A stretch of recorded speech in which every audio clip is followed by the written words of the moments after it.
track. And number 33, Trey Garrett. Joining our team captains, please help us welcome back Eric Osborne as he opens our game with the coin toss.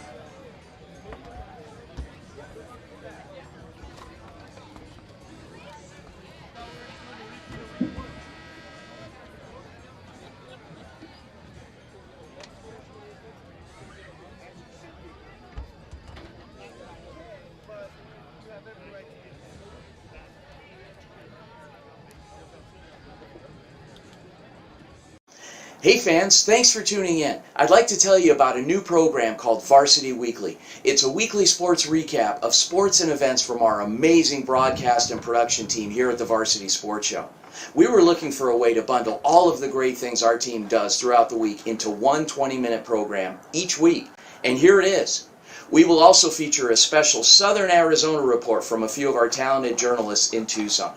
None of this would be possible without the generosity and kindness of our partners and friends of the Varsity Sports Show. If you have any students that are interested in submitting content, let us know. We'd love to feature content in a special segment we call Future Stars. And be sure and listen to the My Recruit Show presented by the Varsity Media Foundation from 7 to 8 a.m. and then the Varsity Sports Show every Saturday morning from 8 to 10 on AM 1060 KDUS Arizona. Now sit back and enjoy Varsity Weekly, and be sure and look for new episodes every Sunday night this fall. And Chris Scott of RE/MAX is Central Oregon's best realtor for anyone thinking of a vacation home or relocation. He's our very own born and raised Phoenician who moved his family to Central Oregon nearly 15 years ago. Contact Chris if you're thinking of exploring beautiful Central Oregon. It truly is living at its best. 541-999-5614. Proud partner of the Varsity Sports Shows, it's Dylan.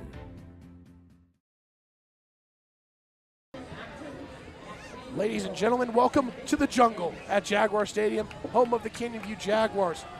For the home opener of the 2022 season, last night it was postponed due to rain, but tonight, instead of Friday night lights, it's Saturday night lights as the Jaguars take on the Vipers of Verrado. And tonight marks the start of a new rivalry, the War of the White Tanks rivalry. And for the rivalry, the Army National Guard donated a boot that has been spray painted bronze, and it will go to the winner each year along with a dog tag for each school and with the score of the previous year's game. Tonight is also Military Appreciation Night with the logo at center field, at midfield, spray painted for the stars and stripes to honor all the military. Last week, the Jaguars held two separate 20-point leads, but fell to Millennium on the road. Tonight, home opener taking on Verrado, who also fell last week to ALA Queen Creek. Moments away from kickoff here at Jaguar Stadium, and folks, the Jaguars will kick it off, which means they will receive the second half kickoff. Getting ready to kick off is Santi Mendoza Hernandez. Last week, he started a campaign where he had some big shoes to fill. He took the spot of Richard Caston, but as Nick Garrett said, Mendoza Hernandez has a better leg.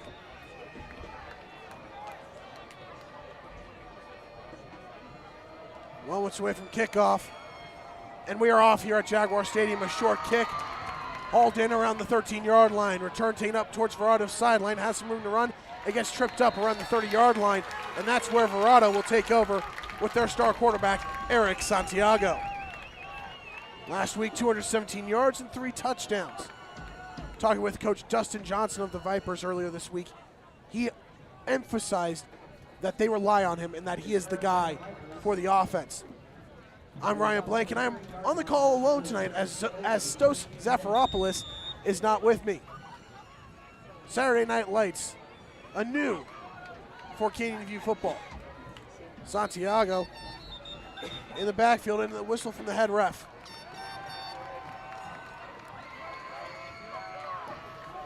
Player signaled off. Maybe an equipment issue, but a new player comes on.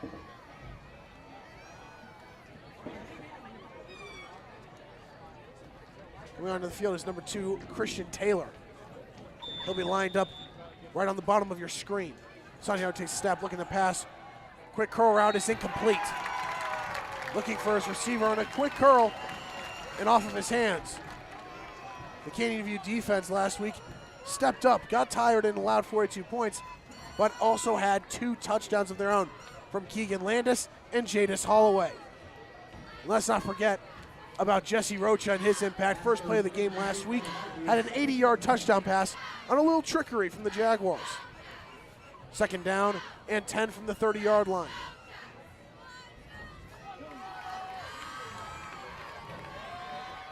Santiago takes snap, drops back, looking for his running back and overthrows it. Incomplete. 2 incompletions to open up the matchup, and it's now 3rd down and long. He's looking for his running back, Julian Virgin, the senior.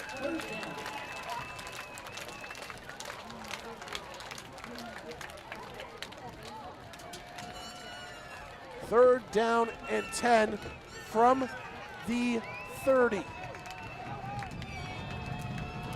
2 receivers lined up on each side. Santiago takes snap, rolling out to his right, looking for a receiver, and the pass is incomplete. Jaguars force a stop on the opening drive. Keegan Landis was in coverage. Santiago was looking for Jaden Fry. Fry last week had an impact. 2 receptions for 73 yards and a touchdown. There, nothing came to fruition. New jerseys this year for Military Appreciation Night for the Jaguars. They've got the camouflage look tonight, but they also flip to pink, which will be played for Breast Cancer Awareness Night later this year. Vipers on the punt. The punt is nearly blocked by Keegan Landis. Short punt that's also down at the 47-yard line of Canyon View, and that's where the offense will take over. Rocha, Otero, Landis, and Baum were in on the punter, but he just got it away, nearly blocked. Bo Devins making his 2nd career varsity start, as last week started a new era for Canyon View football, as Ashton Zacher is not playing this year due to his commitment to baseball. Last week, Devins had a touchdown pass and 111 yards passing. First down and 10. At the 47, going out in motion is Lane, dropping back to pass is Devins, but a flag is thrown on the play.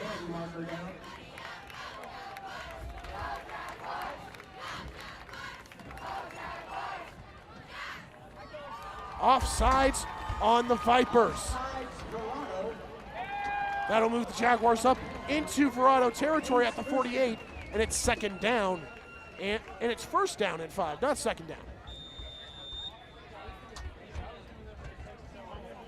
Last week, first play from scrimmage, an 80-yard reverse throw from Jesse Rocha to Santino Varvel. 1 receiver lined up on the bottom of your screen. Devins takes snap and empty backfield, looking to get outside quick. Enough, another flag is thrown. Offsides on the defense again. Back-to-back offsides penalties on the Vipers. Gives 10 free yards and a 1st down to the Jaguars. 1st down and 10. Now at the 43-yard line of Verrado. Jaguars have not had a play yet, but have already gained 10 yards of offense. Coach Nick Garrett's looking for more consistency on offense this week. Lane going out in motion. Devins takes a snap, looking to throw. He's got his receiver, and the pass is caught. Varvel, gain of about 3 on the play. Santino Varvel had a huge week last week, 117 yards receiving and a touchdown. Now 2nd down and 7 at the 40-yard line. Trey Guerra coming into the game. The leading receiver out of the backfield last year for the Jaguars, 2nd on the team in receiving yards. Pistol formation for the Jaguars. Devins takes snap and hands it off to Guerra. Guerra bull rushes up the middle, and he forces his way through for a couple yards.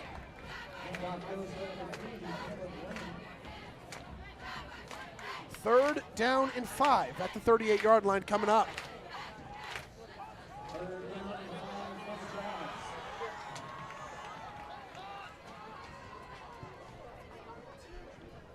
Coach Gertz has talked about Bo Devin's ability to roll out of the pocket and use his legs. You saw it a little bit last week. Jaguars looking for a little bit more. These situations could definitely be that opportunity. Trips on the inside part of your screen. Flip over to Lane.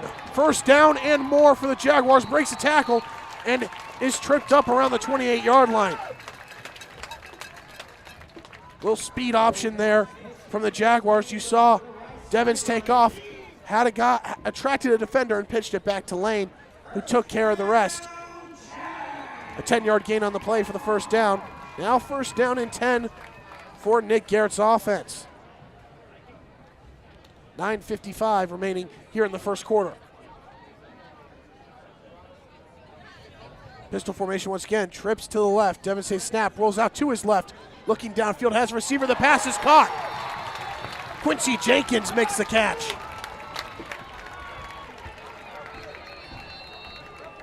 Timeout called by Verrado.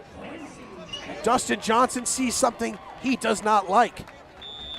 First timeout of the half with 9:35 remaining belongs to the Vipers. We'll take a short break here on the Varsity Sports Show Network with the Jaguars driving here on drive number 1.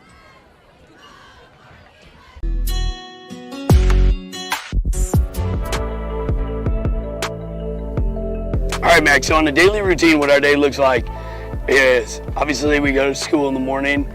After school, immediately after school at 3:30, we have meetings. The meetings are offensive meetings and defensive meetings. Right after that, they go get a lift in, just the defense lifts, and then they lift for about 30 minutes, and then the offense goes in and we'll lift for another 30 minutes. But usually from 5 to 7, we're on the field practicing. It's so hot. Yeah!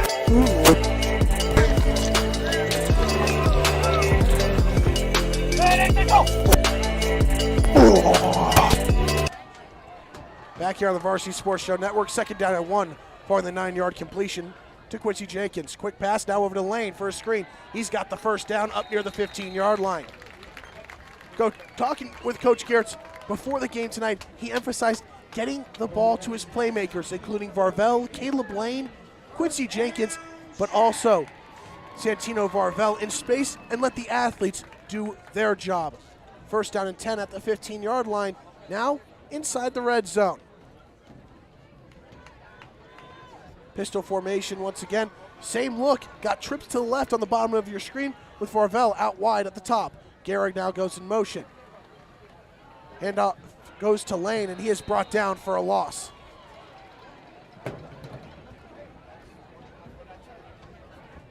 In on the tackle, number 44 for the Vipers, Gunnar Ging, the linebacker. Loss of 1 on the play, second down and 11 for Canyon View.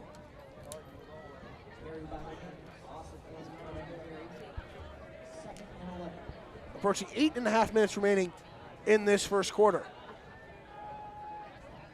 Jaguars looking to open up this one, just like last week, with a lead. Devastating snap rolling out to his right. Looking for someone to pass to. He's looking to run himself. Trying to cut outside. He makes a juke move, and he's got room. Heading towards the pylon. The dive! Touchdown, Jaguars! Bo Devins with a 16-yard touchdown run. His first rushing touchdown of the year.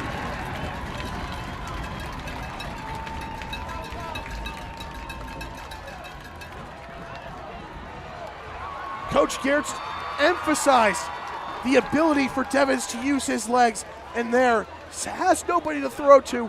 Rolls out, takes it crossfield, and dives for the touchdown. Mendoza Hernandez now on for the extra point. Went 0 for 2 last week. This one is up, and it is good. 8:14 remaining here in the first quarter. Jaguars. Hey fans, thanks for tuning in. I'd like to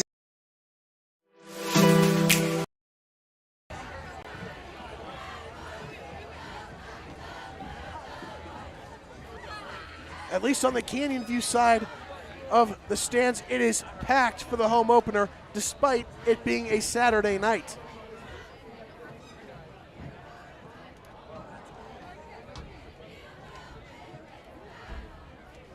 Jaguars last week got out to a 20-0 lead over Millennium, but ended up losing that lead, but got back to another 20-point lead, but fell, not scoring in the second half. Once again, Jaguars start out hot on offense. Coach Gerritz is looking for consistency, keeping the foot on the gas pedal all game long. Mendoza-Hernandez on for another kickoff. After the 3 and out, the offense took care of its job. Now it's up to the defense to continue the momentum that Canyon View has had from the start.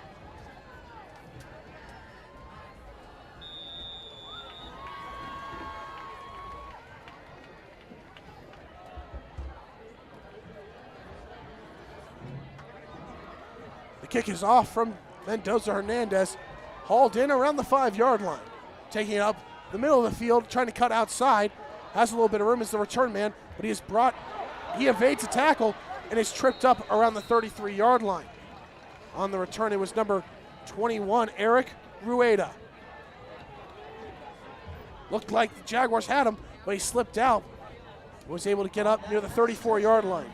First down and 10 for Santiago and the Vipers offense at the 34. On their first drive, Santiago 0 for 3 on a 3 and out. Now the Vipers taking a page out of the Jaguars book, going trips on the right. Quick pass to the outside, completion. First one knife for Santiago. Over to number 1, Jaden Fry, and he has enough for a first down.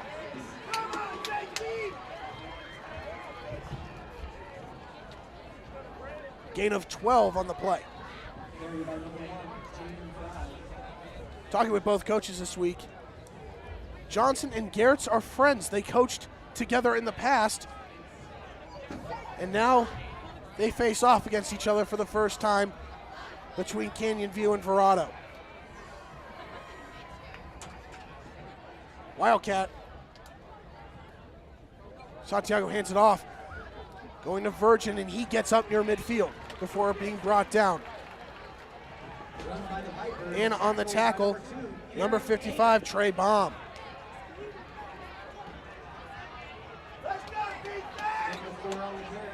Gain of 4 on the play, second down and 6, right at midfield, approaching 7 minutes remaining in this first quarter.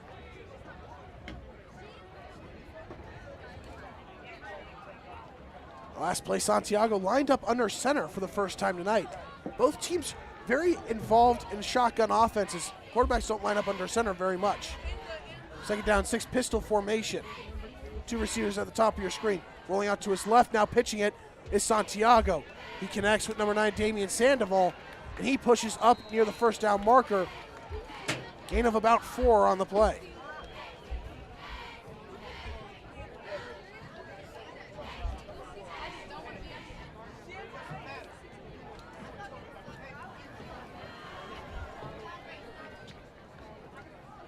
Vipers now in Jaguar territory at the 46-yard line.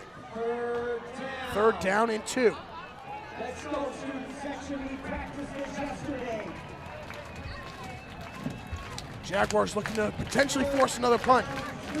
3 receivers at the top of your screen, 1 at the bottom. Virgin behind, Santiago, handoff goes to him, trying to cut to the outside. He's got room. First down and more. He explodes, and he has one guy to beat. That's Garrett Hager, and he is dragged down inside the 15-yard line.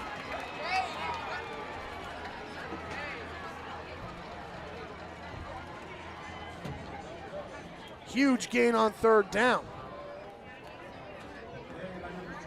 32-yard line, 32-yard run for the running back, Julian Virgin. First down and 10 inside the red zone for Verrado. Garrett Hager was there to make the touchdown-saving tackle. 3 receivers at the top of your screen once again. Santiago takes the snap, looking over the middle. Passes off the hands of his receiver, incomplete, but a late flag is thrown. Holding on the Vipers.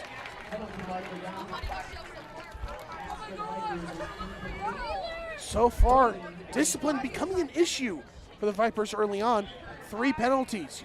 Had 2 offsides to begin the first offensive drive for Canyon View, but now a holding will push them back. Despite the incompletion, it looks like Coach Nick Garrett will accept the penalty. Verrado trying to get their star quarterback going.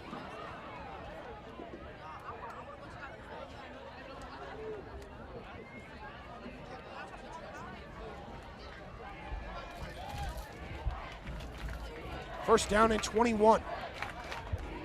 Same formation. Santiago takes snap, looking down the left side of the field, looking towards the end zone. Wide open receiver, and the pass is caught. Touchdown, Verrado.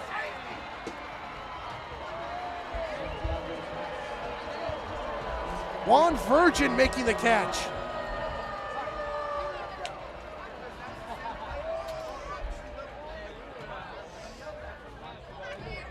A 24-yard touchdown pass from Santiago to Virgin. We're now an extra point away from being tied up.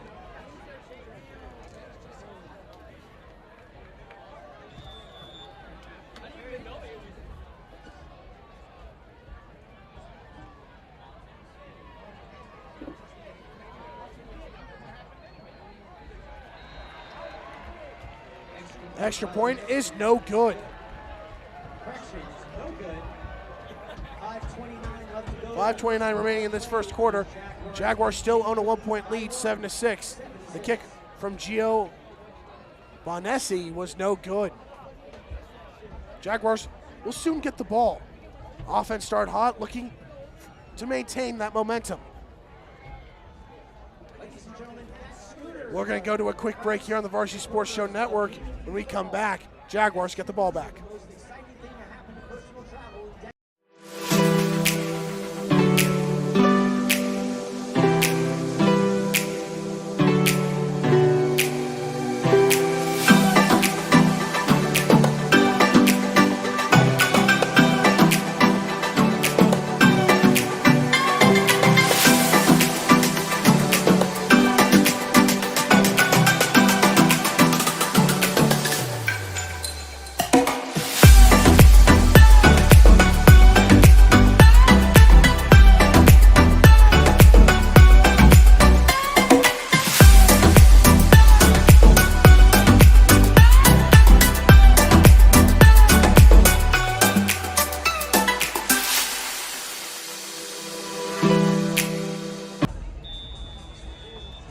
Kickoff from Bonessi coming back to return.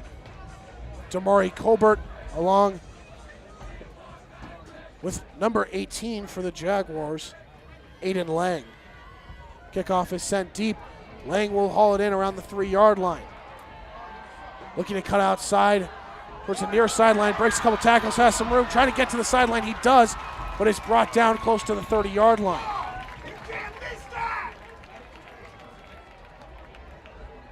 Jaguars take over, first down and 10 at the 30-yard line.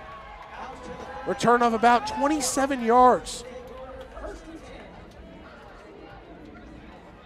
You don't see much of Lang on offense, but he has made an impact so far in these past 2 games, the first 2 games, in the kick return area. Now he is out wide along with 2 other receivers at the top of your screen. Varvel, the lone receiver at the bottom of your screen. Matthew Cerzoza in motion, looking to pass is Devins, rolling out to his left, looking downfield. He's got a receiver, and that pass is intercepted. Looking for Cerzoza, and it was intercepted.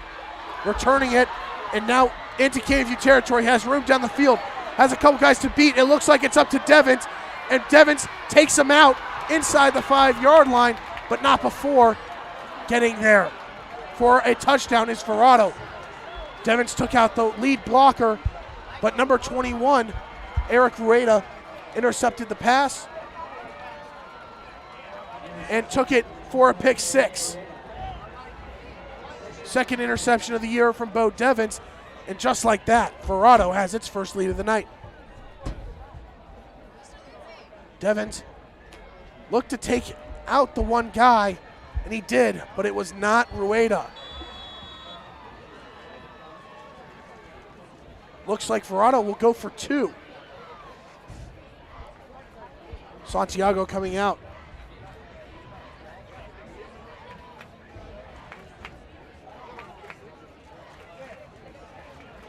Vipers will go for 2. Trips around the bottom of your screen. Looking for his running back, Virgin. The pass is caught. Santiago and the Vipers convert on the 2-point conversion. 5 minutes remaining in this first quarter. After getting a 7-0 lead, the Jaguars lose it, and now Verrado leads 14-7. On the pass, it was Devins looking for Sarzosa down the sideline, but it was picked off by Rueda, and he took it all the way back, about 55 yards for the touchdown. We'll go to another quick break here on the Varsity Sports Show Network. When we come back, Jaguars eyeing a tie as they look to even it up. Chris Scott of RE/MAX is Central Oregon's best realtor for anyone thinking of a vacation home or relocation. He's our very own born and raised Phoenician who moved his family to Central Oregon nearly 15 years ago. Contact Chris if you're thinking of exploring beautiful Central Oregon. It truly is living at its best. 541-999-5614. Proud partner of the Varsity Sports Shows, it's Dylan. Once again, Lang and Colbert back to receive the kick. Jaguars now trailing 14-7.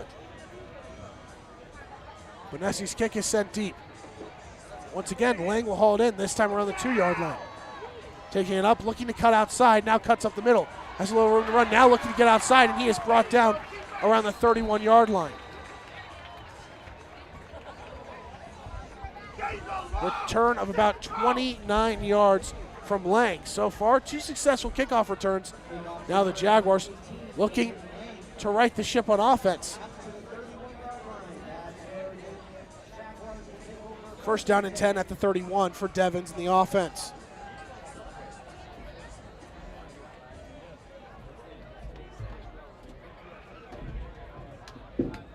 Talking with Coach Garrett this week, the emphasis was to get rid of the ball quick, get his athletes the ball in space, not only to let them do their job, but it's still a very young offensive line with only Caleb Hefner returning from last year.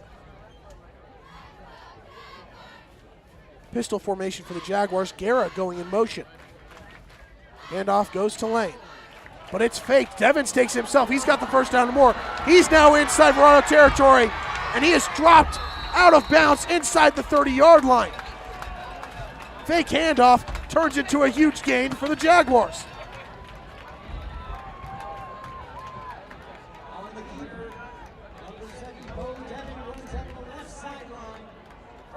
Referees rule that he stepped out of bounds at the 32-yard line.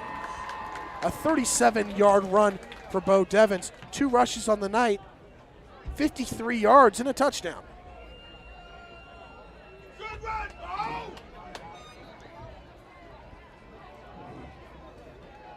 Now, first down and 10 at the 32-yard line of Verrado.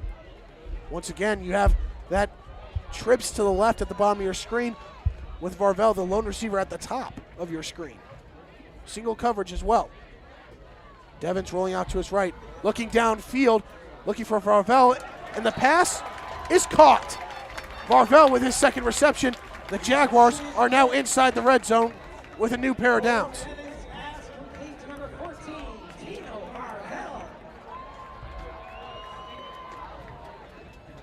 Quick out route along the sideline for Varvel.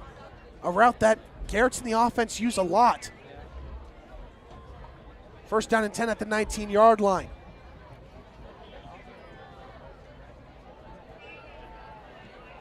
Pistol formation once again. Speed option again, pitch out to Lane. He's got some room. Now up near the 10, breaks a tackle, staying on his feet, and he's pushed out of bounds near the 3-yard line.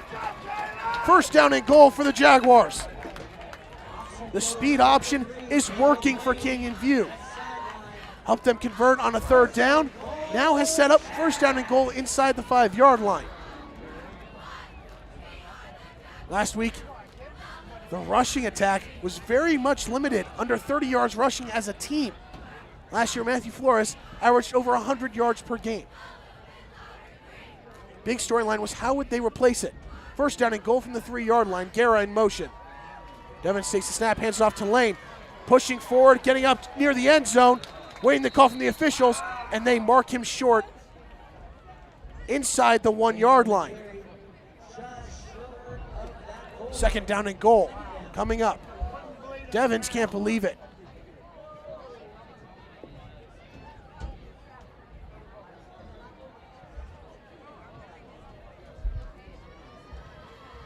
Second down and goal from inside the 1 yard line. Looks like the half-inch line.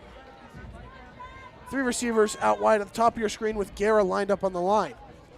Santino Varvel bottom of your screen. Guerra in motion. Devins looking to run it himself, and he will run it in easily. His second touchdown run of the night is good for another Jaguars touchdown. We are an extra point away from being tied up.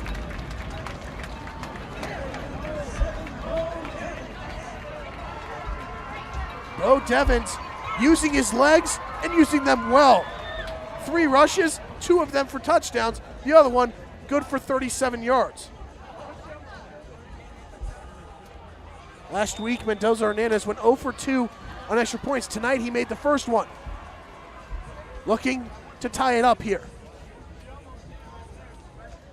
Good snap, good hold. The kick is up and good. And with 3:25 remaining in the first quarter, we are knocked up at 14.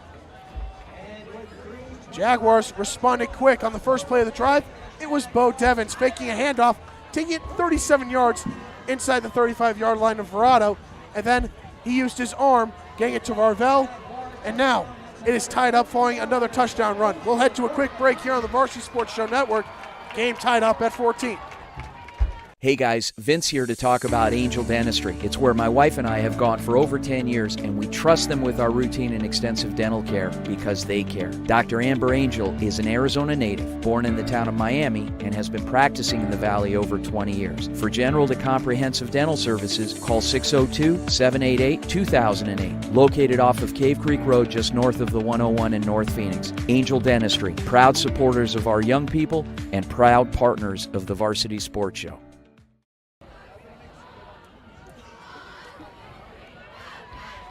Mendoza Hernandez on for another kickoff. Folks, just like last week, if you were looking for an offensive slugfest, you're getting it early. 28 total points scored, not even through the first quarter. 2 good friends battling it off with Johnson, the head coach of Verrado, and Gertz, the head coach of Canyon View.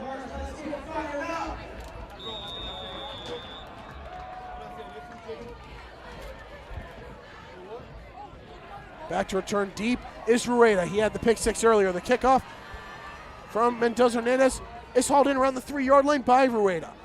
Looking to cut outside towards Verrado's sideline. Breaks a couple tackles, and he is brought down near the 25-yard line. Santiago in the offense. Come back out, looking to build off the momentum they gained on that touchdown drive their last time out. First down and 10 at the 25-yard line for Verrado. The last drive ended with a 24-yard touchdown pass from Santiago to Juan Virgin.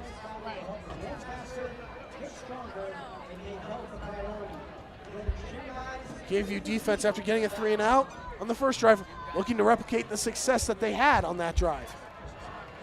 Single coverage on the near side with Elijah Gutierrez. Santiago fakes handoff, looks to take it himself, and he will. It's sliding up near the first down marker. Gain of about 8 on first down.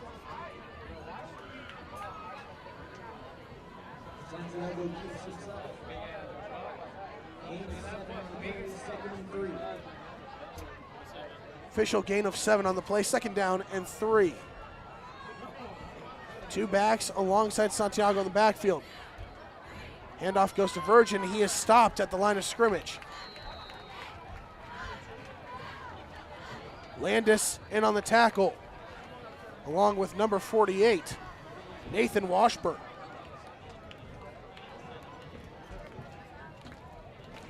Gain of 2 on the play, third down and 1, up at the 34-yard line. Player down for the Jaguars.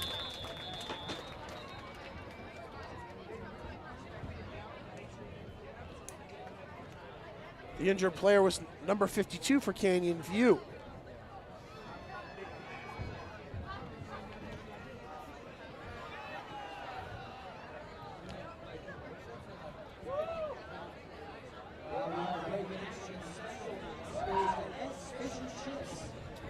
Walking off the field on his own power. 3rd down and 1. Jaguars looking for a stop. Getting the ball back to the offense that has had a lot of success early on the ground with Bo Devins. Santiago has been described as the man to do it all for Verrado's offense, and that's what he's done. Used his legs a couple of times, but his arm has been the difference. Had that touchdown pass, but on that second drive, really seemed to get into a rhythm quick, connecting a few short passes. 3rd down and 1. Virgin in the backfield. Handoff goes to him, and he is stuffed. The Jaguars come up with the stop. In on the play, Jadis Holloway.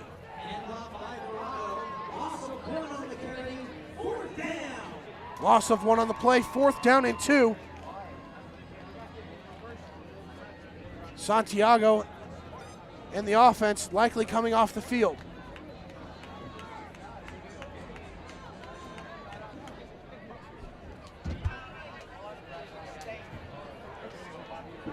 Approaching the 1.5-minute mark remaining in the first quarter. Santiago and the offense staying out on the field. 4th down and 2. Jaguars looking for a stop, and it will be close. Handoff went to Virgin.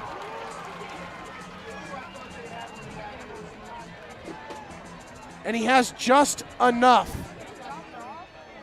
1st down for Verrado.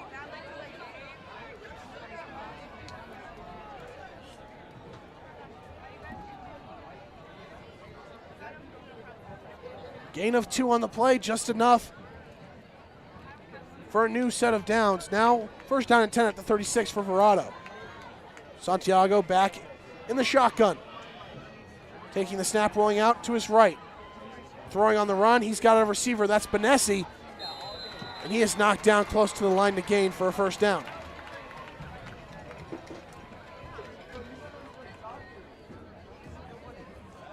Santiago's pass is complete to number 16, Hayden Ginn.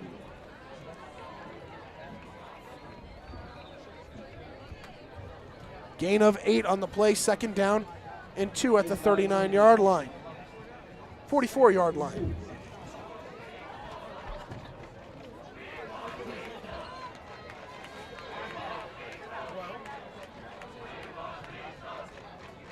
Santiago takes a snap, drops back to pass, looking over the middle. The pass is caught. Room to run, and taking off and heading towards the end zone is Jaden Fry, and he'll get in. Touchdown, Verrado. 56 yards. Santiago to his go-to guy. I said it.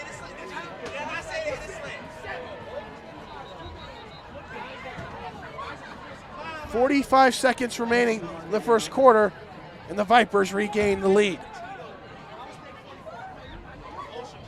Canyon View sent a blitz on the play up the middle with Landis and Rocha, leaving the middle of the field open.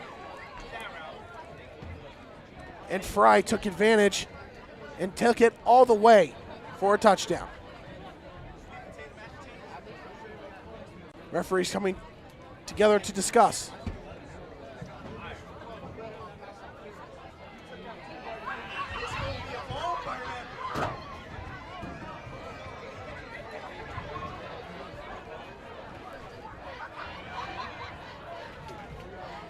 Referees still discussing. Don't know what they're discussing, and Nick Garrett wants an explanation.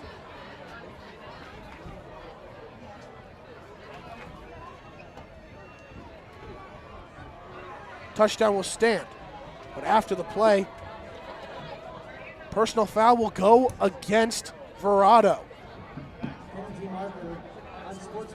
Nick Garrett has the option to accept it on the extra point attempt or 2-point conversion, or he can have it on the kickoff.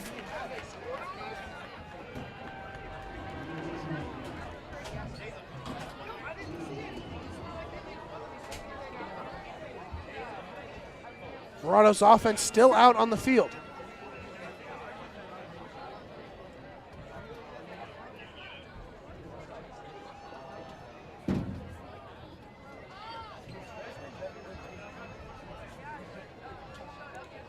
Bonessi is on for the extra point.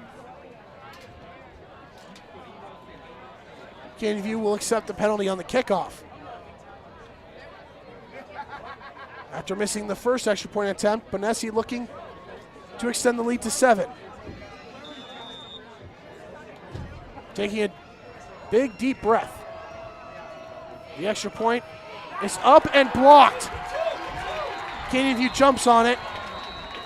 And now 0 for 2 on extra point attempts is Verrado, and the lead is 20-14 with 45 seconds remaining in the first quarter. Once again, good pressure from the Jaguars special teams unit. Got pressure earlier on the first punt of the game, but on both extra point attempts, forcing 2 misses, including a block.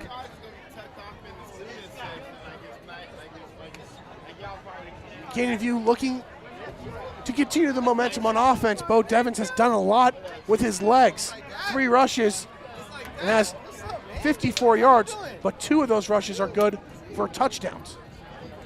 Lang and Colbert will head back out. They will receive the kick, but Verrado is backed up. Due to that penalty following the touchdown, the Vipers will now kick off from inside their own 30-yard line, back at the 25. Lang and Colbert moving up at the 20-yard line. This will help the field position for the Jaguars when they take over on offense.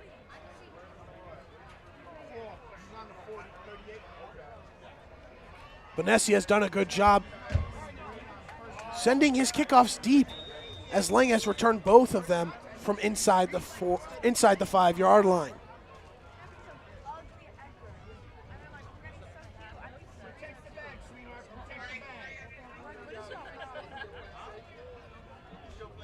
And the kickoff from Bonessi is sent deep. Lang coming in the field, and he's got it around the 25-yard line. Looking to cut outside, he'll cut up the middle. Breaks a few tackles, he's got some room. One man brings him down at the 45-yard line, and that's Bonessi, the kicker. But Canyon View will take over inside Verrado territory at the 45-yard line. Return of 30 yards. First down and 10 at the Vipers' 45-yard line for Canyon View. 36 seconds remaining in this first quarter.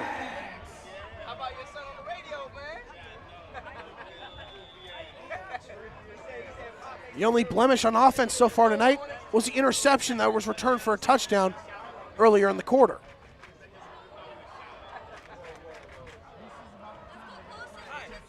So far tonight, Devins has lined up in the shotgun for every single play.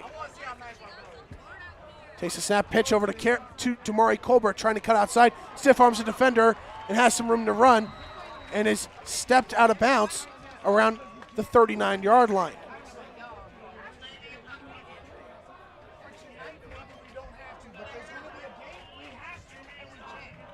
Gain of 6 on first down. Second down and 4 at the 39-yard line. A 6-yard gain from Colbert on first down.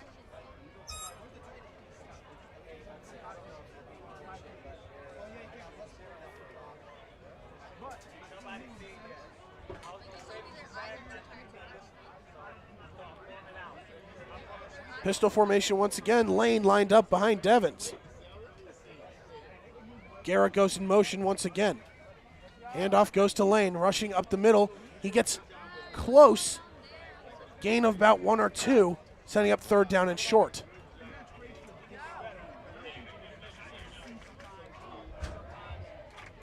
And it is a gain of 2. Third down and 2 from the 38-yard line.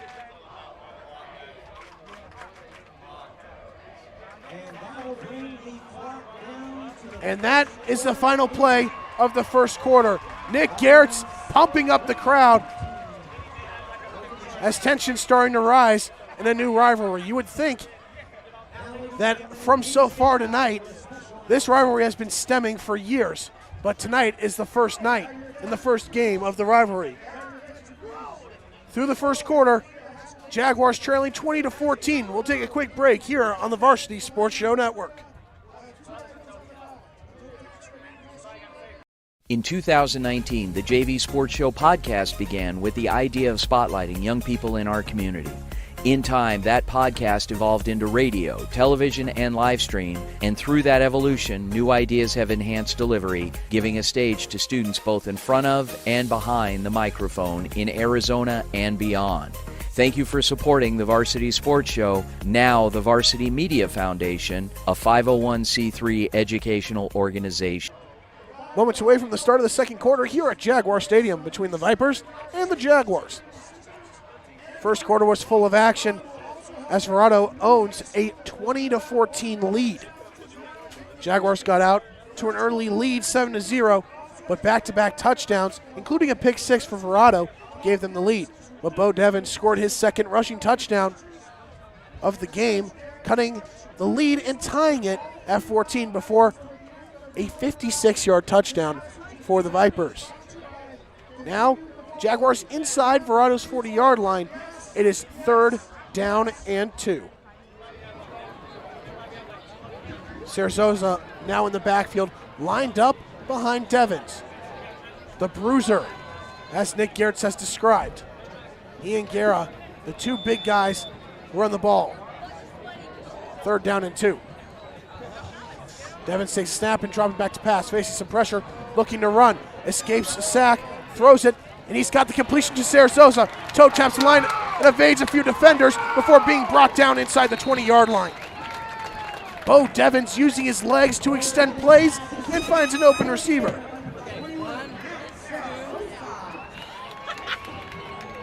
New set of downs inside the red zone for Canyon View. Dustin Johnson going back to that connection between he and Gertz. Was Coach Gertz first defensive coordinator for his first head coaching job.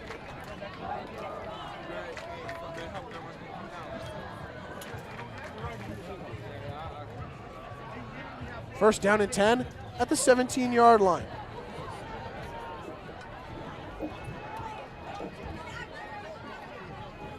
Devin State snap, rolls out, looking towards the end zone, looking for Varvel. The pass is caught, but he could not hold on. He dove and had the catch, but contact with the turf forced the ball out and incomplete. Second down coming up.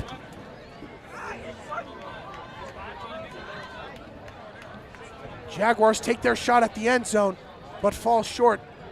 Varvel had the separation, and he dove and had it, but the ground forced the incompletion.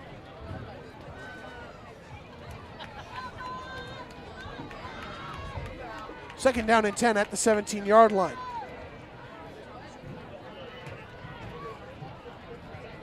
Devin State snap, looking to pass, rolling out to his left, facing pressure, evades a sack again, but is brought down for a loss, and a flag is thrown at the end of the play.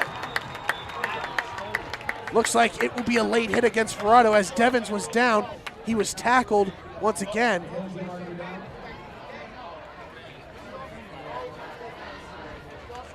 Flag against the Vipers.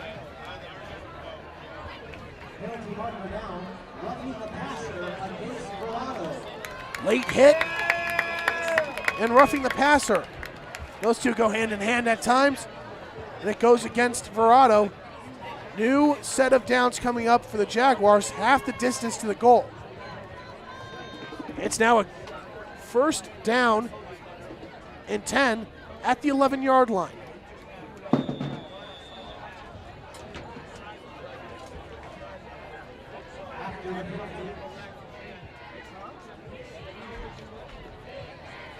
Under 11 minutes remaining in this half. Colbert going in motion. Devin State snap, rolling out to his right. Looking for someone to throw to, looking to use his legs and run. Trying to get to the outside, he throws one up and through the end zone as he throws it away.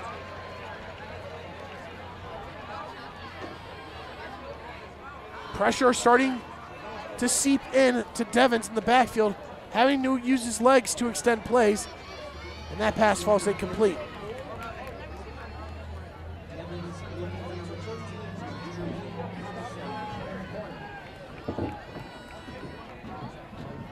Devins looking for the call along the sideline.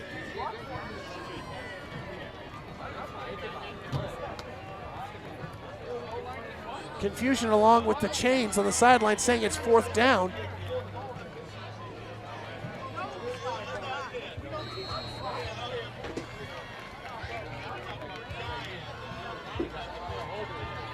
Timeout called by the Jaguars. Their first of the half. And with 10:36 remaining, Canyon trailing by 6, looking to convert and potentially tie this game up. We'll go to a quick break here on the Varsity Sports Show Network.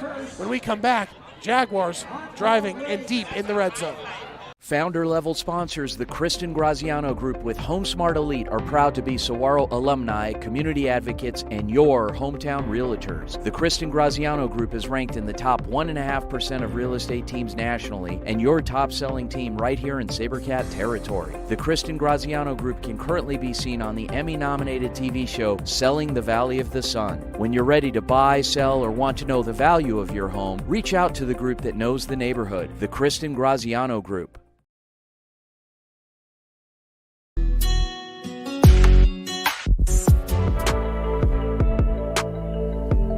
All right, Max, so on the daily routine, what our day looks like is obviously we go to school in the morning.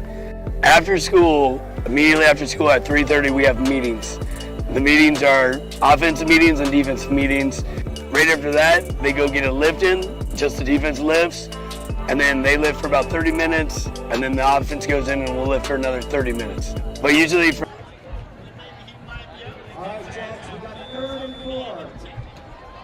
It's now actually 3rd down. No automatic 1st down on the roughing the passer. 3rd down and 4 at the 11-yard line. Demonstrates snap face handoff. Gets to Colbert in space. Makes the defender miss. Tries to spin out of another tackle, but is brought down.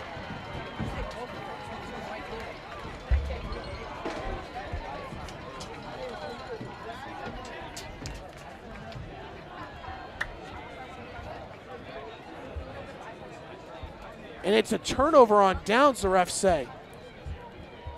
Seems like there was a lot of confusion between the downs after the penalty. Roughing the passer should give an automatic 1st down. They said it was 2nd down, and then they said it was 4th down. Confusion along with the referees and the sticks. But now the Jaguars turn it over on downs. And the defense is back out on the play. 10:28 remaining. Santiago in the shotgun takes snap. Hands it off to Virgin, and he is stuffed behind the line for a loss. Landis, Berea, Holloway, all of them in on the tackle.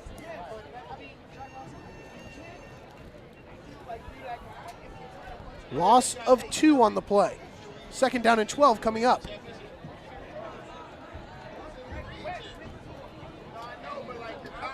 Each side has 2 timeouts remaining in the half. Verrado called one the first quarter, and Canyon View called one before that 4th down. Under 10 minutes remaining in the half. Santiago, the offense, looking to get some going.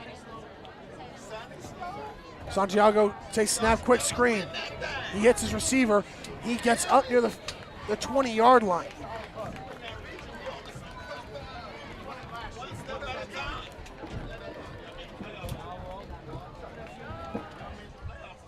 Positive gain on 2nd down makes it 3rd down and manageable.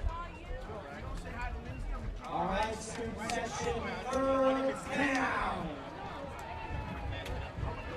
3rd down and 4 at the 18-yard line. Canyon View looking to get off the field defensively. Last week when the offense started to struggle, that's when the defense got tired, and that's where Millennium took over, eventually leading them to victory.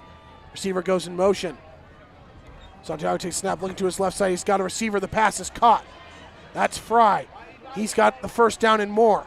Breaks a couple of tackles, and he's heading all the way up near midfield before being brought down, but a flag was thrown back near the 25-yard line.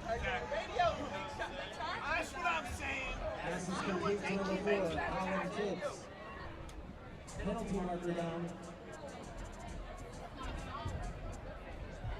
Flag on the play could be a potential holding against Verrado.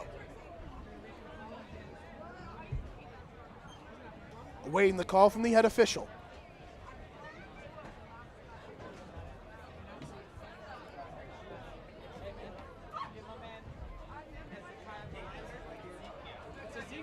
Illegal hands to the face against Canyon View, and Nick Gertz is furious. By the Jaguars.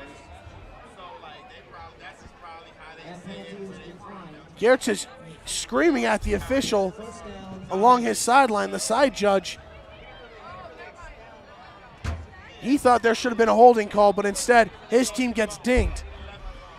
First down and 10 for Verrado at their own 49-yard line.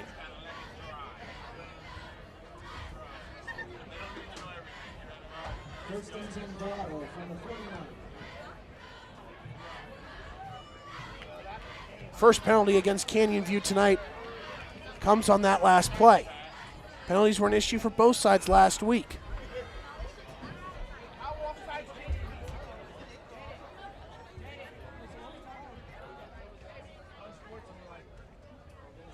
First down 10, Santiago going over the play. Head official now getting ready to bring his whistle out and get us back to play. 3 receivers at the top of your screen, 1 at the bottom. First down at the 49.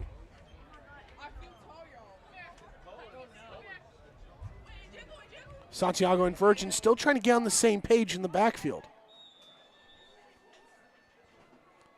Clock will now start.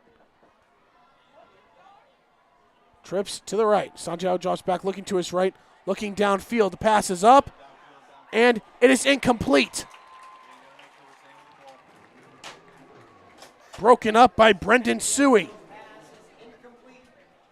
Broken up by number 31, Brendan Suey.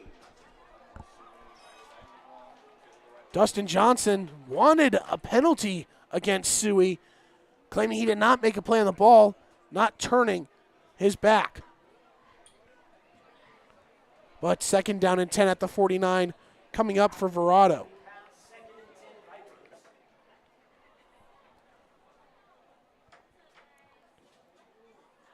Jaden Fry coming off the field seems to have a little limp as he jogs off.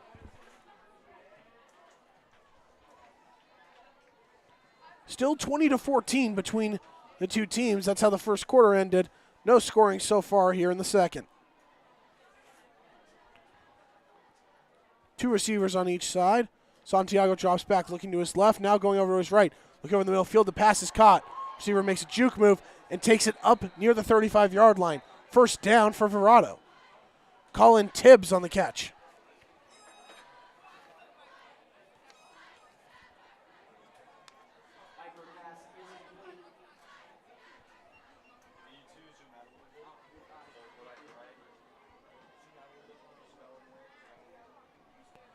First down and 10 at the 35.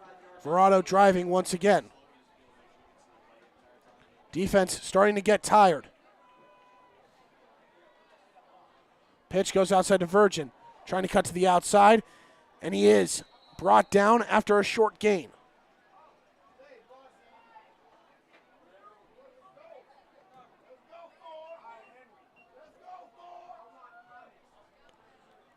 Jalen Otero in on the tackle. Gain of about 4 on first down, second down and 6 coming up for Verrado.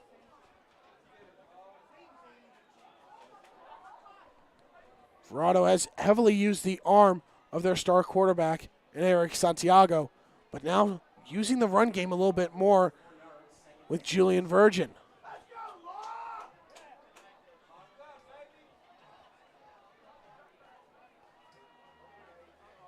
Santiago takes a snap, rolling out to his left, facing pressure, rolling out to his right, has room to run, lets one go, and he's got the completion for the first down. Flag thrown back around the 30-yard line.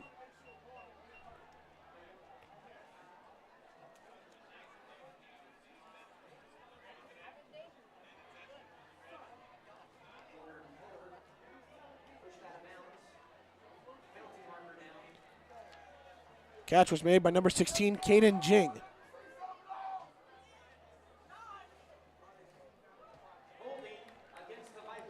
Penalty is holding against Verrado, and that will push them back.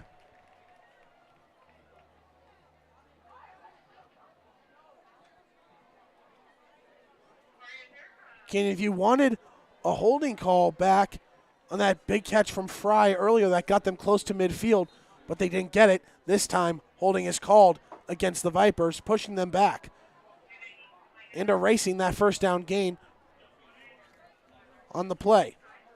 Rolling out, caught by Caden Ging.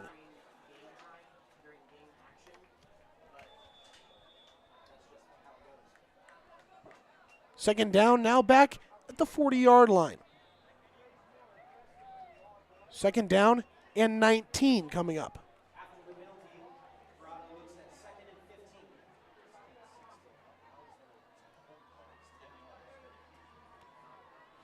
Going out to Virgin for a screen. Makes the catch, almost brought down, but stays up. He is brought down, now close to the original line of scrimmage.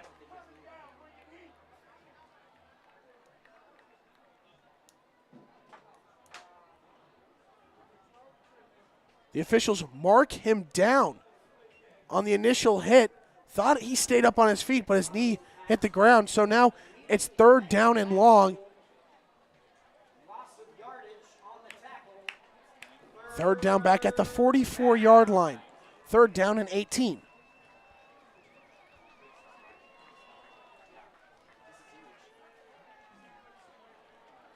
This is the opportunity for the Jaguars defense to get off the field.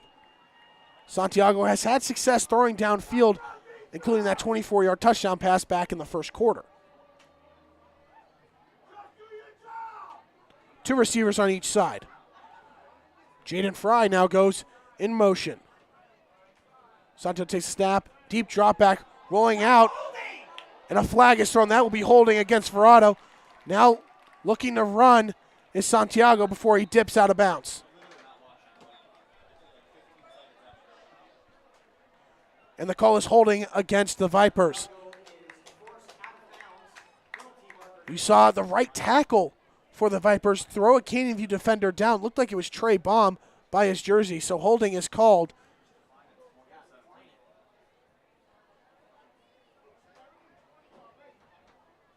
Nick Garrett's talking to the official, and they decline the penalty. Fourth down and 17 following that 1-yard rush from Santiago.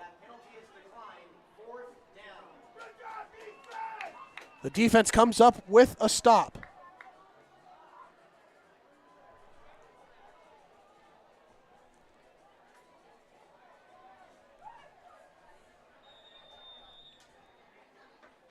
And the punt unit will come on for the Vipers.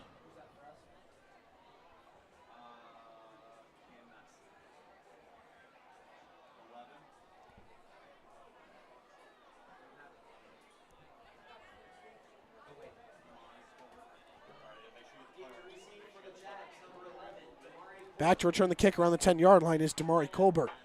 Clock winding down, now under 5.5 minutes remaining in the half. The Jaguars do get the opening kickoff in the second half.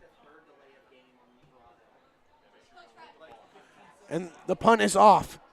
Short line drive punt, takes a hop and will roll near the 10-yard line and is down to around the 9. Looked like the play clock wound down to 0 before the snap was taken off, but no flag was thrown. Jaguars offense will take over. First down and 10 at their own 10-yard line. 5:04 remaining here in the first half. Their last drive, the Jaguars got inside the red zone but turned it over on downs. So far tonight, the offense has been fueled by the legs of Bo Devins.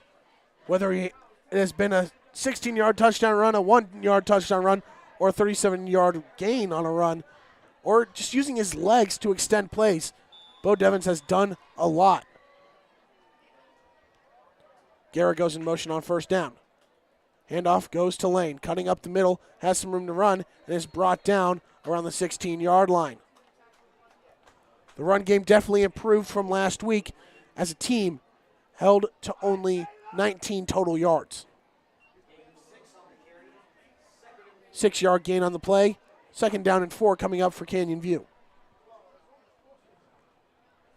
The offense has not done a lot of draws up the middle like last year with Matthew Flores. It's been the legs of Bo Devins, but also a pair of speed options have opened up some running lanes for Caleb Lane.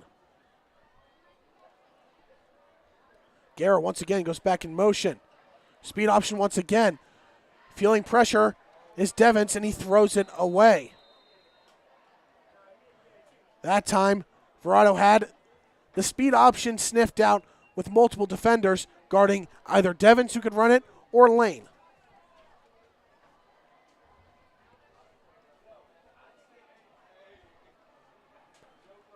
Third down and 4 for the Jaguars coming up. 4:17 remaining in the half.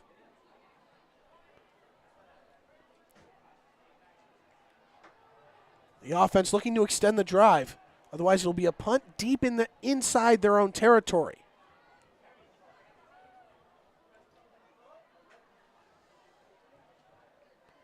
Two receivers on each side. Devens takes a snap, drops back, feeling pressure, dumps it over to Guerra over the middle. He's got some room, and he is brought down short of the line to gain for the first down. Gain of about 1 or 2 on third down. Offense still on the field right now for the Jaguars, but here comes the punt unit. Caleb Lane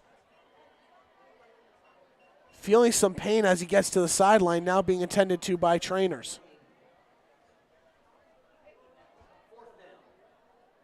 Fourth down and 2. Justin Clark, the backup quarterback, comes on.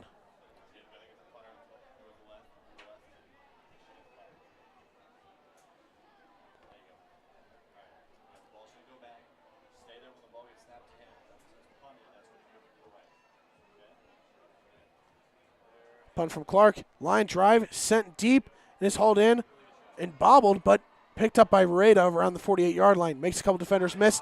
Now going back into his own team's territory, and is brought down by Jalen Otero. Verrado could have had starting field position inside Canyon View territory, but Verrado went back into his own team's territory and was brought down. So first down and 10 at their own 48-yard line with 3:15 remaining. After scoring 14 points in the first quarter, the offense for Canyon View has started to struggle, showing a couple flashes of last week when the offense went scoreless.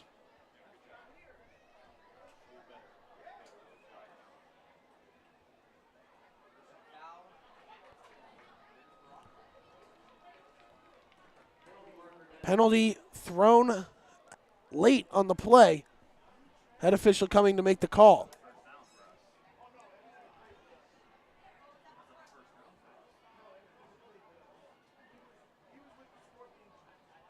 Head official talking with another one, trying to get the call correct.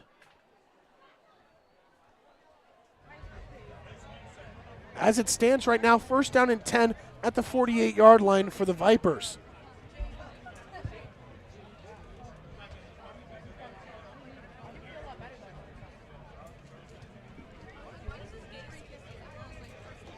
Official still talking, trying to get the call right.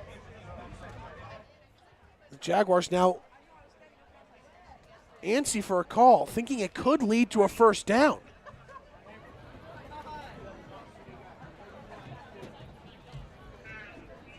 Flag was thrown back around the 20-yard line near the line of scrimmage.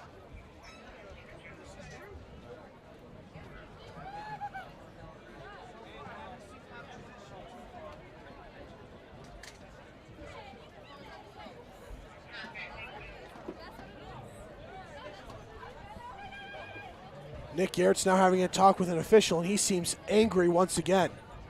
After last week's issues officiating, talking with him, he got frustrated throughout the game, now showing more frustration following that penalty.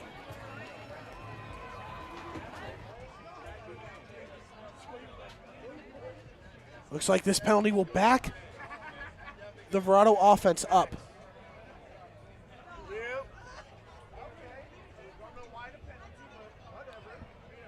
And instead of having the ball at the 48-yard line, looks like it'll be marked at the 35-yard line.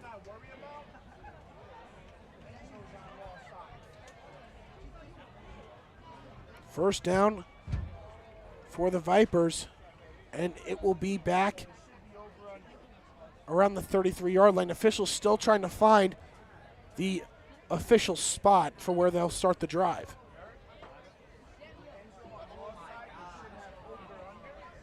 The officials having trouble with this penalty and having trouble where to spot the ball. Officials now once again coming together.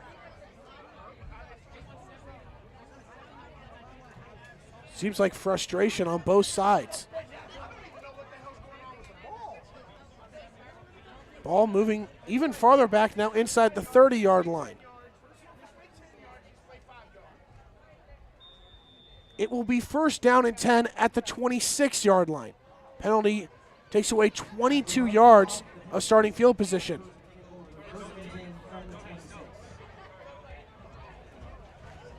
A lot of confusion now sorted out.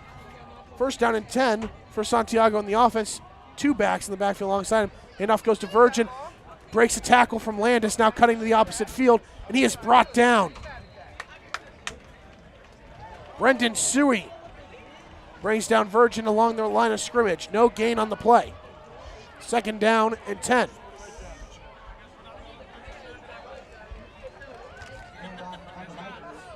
Canview looking for a quick 3 and out to give themselves an opportunity to score before the half.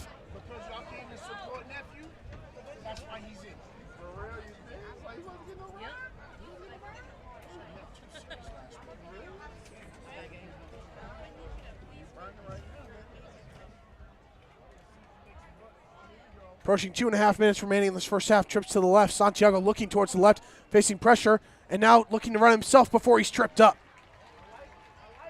Trey Baum trips up Santiago. He gains maybe a yard or two on second down.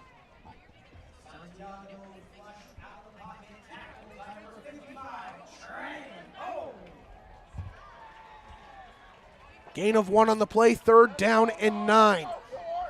Another opportunity for Canyon View's defense to get off the field.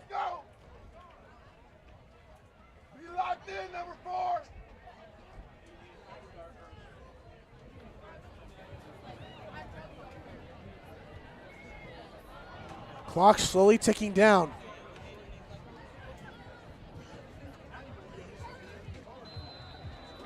Whistle blown by the official. Timeout called by Verrado. They let a lot of clock tick off, and with 1:39 remaining in the half, timeout number 2 called by the Vipers. We'll go to a break here on the Varsity Sports Show Network. When we come back, third down for Verrado. Chris Scott of RE/MAX is Central Oregon's best realtor for anyone thinking of a vacation home or relocation. He's our very own born and raised Phoenician who moved his family to Central Oregon nearly 15 years ago. Contact Chris if you're thinking of exploring beautiful Central Oregon. It truly is living at its best. 541-999-5614. Proud partner of the Varsity Sports Shows, it's Dylan.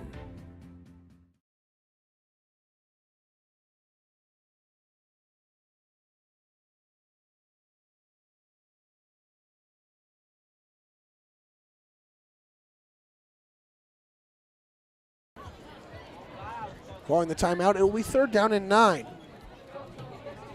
Canyon View was able to get a stop on their last drive. Now looking to force back-to-back punts. 3 receivers lined up on the bottom of your screen. 1 at the top with Virgin in the backfield. Santiago takes a snap and drops back.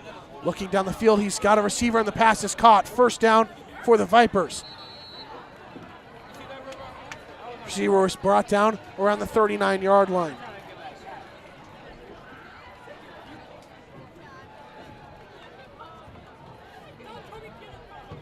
Verrado now starting their 2-minute drill.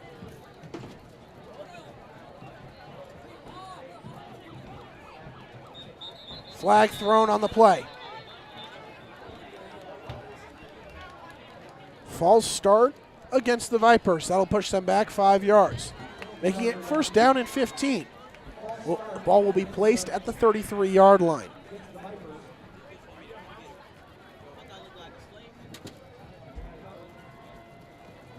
The curl routes have helped the Verrado offense on third downs drastically, giving them open receivers to convert. And it has burned the defense for Canyon View multiple times. Garrett Hager not on the field for this down. Santiago takes a snap, dropping back. Looking over the middle of the field, facing pressure. Flushed out of the pocket, he'll run it himself. He's getting near the first down marker before being forced out of bounds, and a flag is thrown at the end of the play. After limited penalties in the first quarter, Field's starting to show some shades of yellow with a lot of penalties coming before the end of the half. Personal foul against the Jaguars. That will give 15 yards to Verrado, and their next snap will take place inside the Canyon View 40-yard line. Minute 7 remaining in the half. Jaguars look to keep this a one-score game heading into half number 2.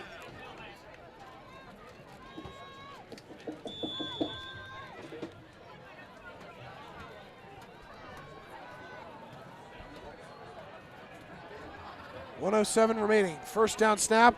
Santiago takes it, connects with Jaden Fry. Short pass, gain of about a yard or two. Tackle made by Jesse Rocha, and a flag thrown at the end of the play. Clock will stop at 54 seconds.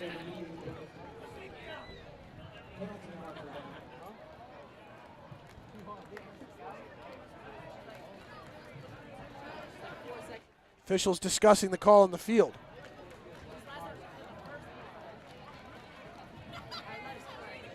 Call from the head official is a personal foul against Verrado. This will push the Vipers back. That could be a costly penalty. That's the difference in them getting more points on the board before halftime.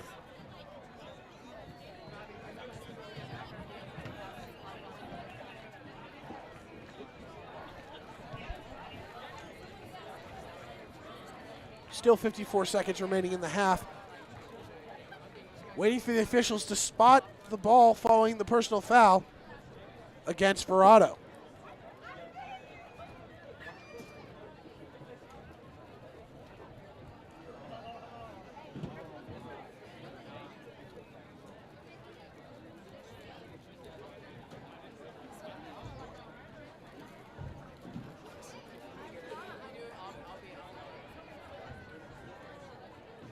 Ball was spotted around the 37-yard line following the catch from Fry.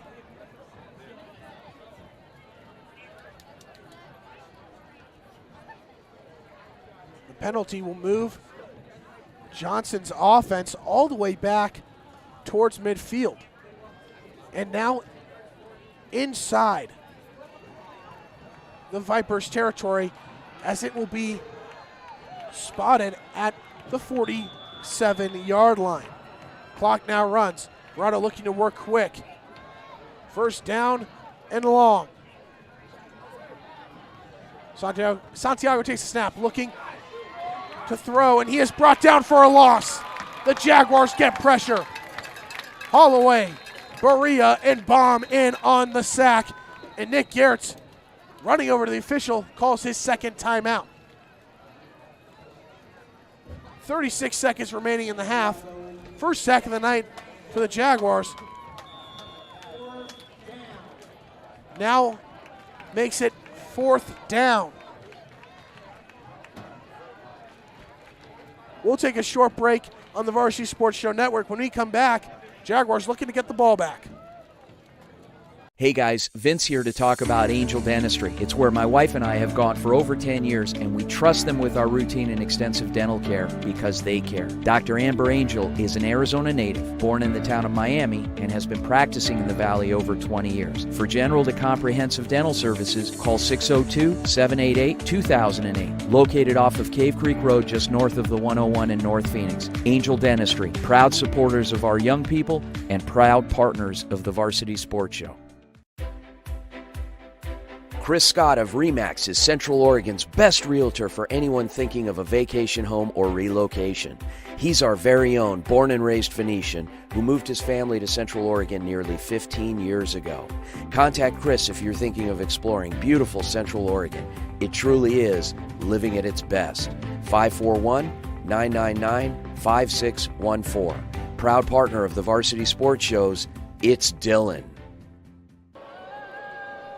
36 seconds remaining in the first half. Jaguars still have one timeout remaining, but now it is 3rd down and 29 for the Verrado offense. Once again, more confusion between the officials and the sideline chain gang as they look to get the call right on the down. A 3rd down and what seems like forever for the Vipers.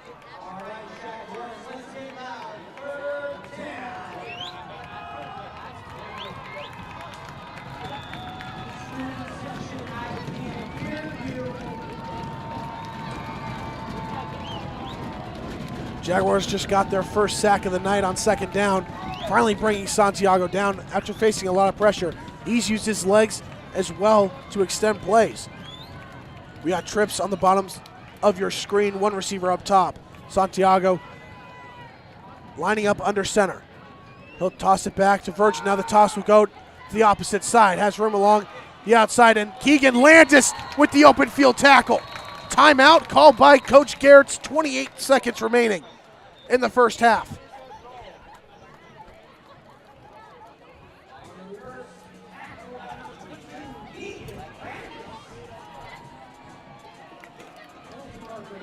Penalty marker is down at the end of the play. The reverse went to Anthony Pareda. Now head officials coming together to make the call.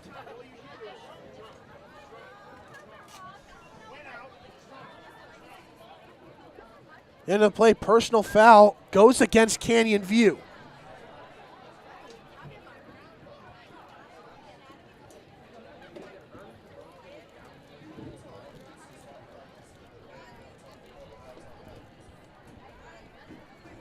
Nick Garrett's frustrated on the sideline. The penalty will move Verrado now back inside Jaguar territory inside the 40-yard line.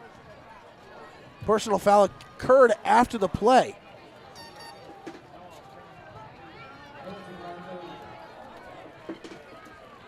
And the punt unit will still come out as it is 4th down and 10 at the 38-yard line. An opportunity to pin the Jaguars deep.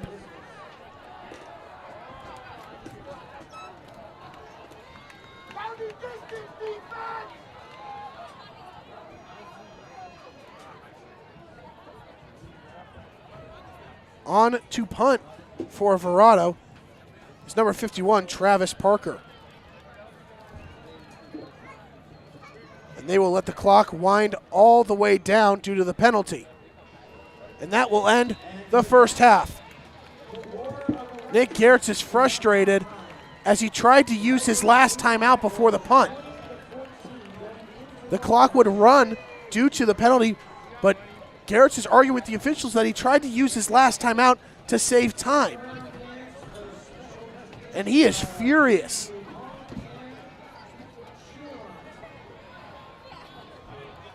Once again, the officials, confusion with the officials has been a common theme throughout this first half. But that'll end the first half after an explosion of offense in the first quarter. No points were scored in the second. And after the first 24 minutes of play, we head to half. Jaguars trailing 20-14.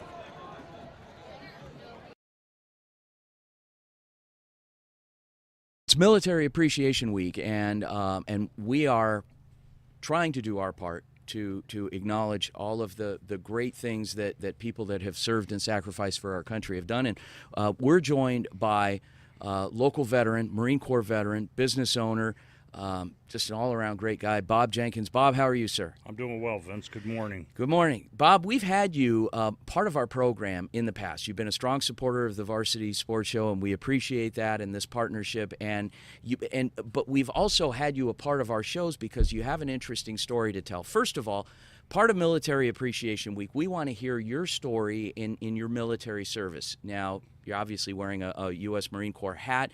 You were in the Marine Corps. What years? I joined the Marine Corps in 1974. I left for boot camp January 75. I spent 3 years in 29 Palms, California. I was a combat engineer, and then I got orders, and I spent my last year in Japan, Korea, and Okinawa.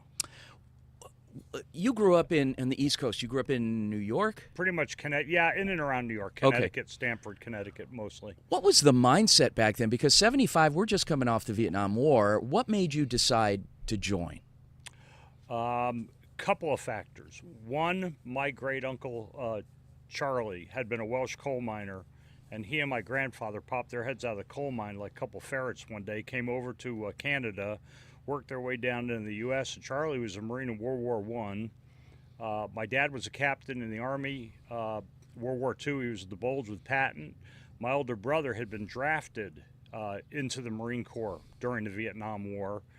And here I was in high school, supposedly going to graduate, and well, I did graduate, but go to college. That was, what you did. You did. Yeah. There was no other avenue. Right. But I knew I wasn't ready for college. I knew I wasn't mature enough for college. I knew it wasn't right. So here I am getting all these postcards from my older brother, who's in the Marine Corps, and he's on a Mediterranean, what we call the float. Mm-hmm. So I'm getting all these postcards from him, and he's all over Spain, Portugal, Turkey, Greece, having the time of his life. And I'm looking at this as a star-eyed 17, 18-year-old kid going, gee, join the military, see the world. I also knew that we were right out of Vietnam, and I said the chance of going back to a war anytime soon were slim to none.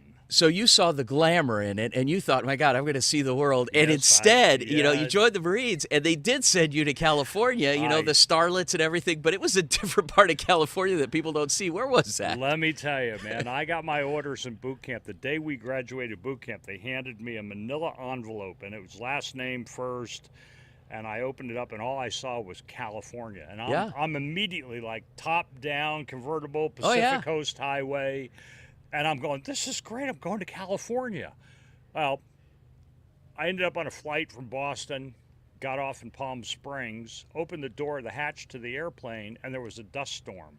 I'm a kid from New England. You don't have dust storms. Uh-huh. So all of a sudden, I'm like spitting dust, and I got, a monsoon going on, a haboob. And I'm like, what the heck is this? It was night. So I took this bus up from Palm Springs to 29 Palms, pitch black, couldn't see a thing, get to the base, takes all night to check in and finally get to where I'm supposed to be. So early the next morning, I'm standing on the base overlooking the Mojave Desert.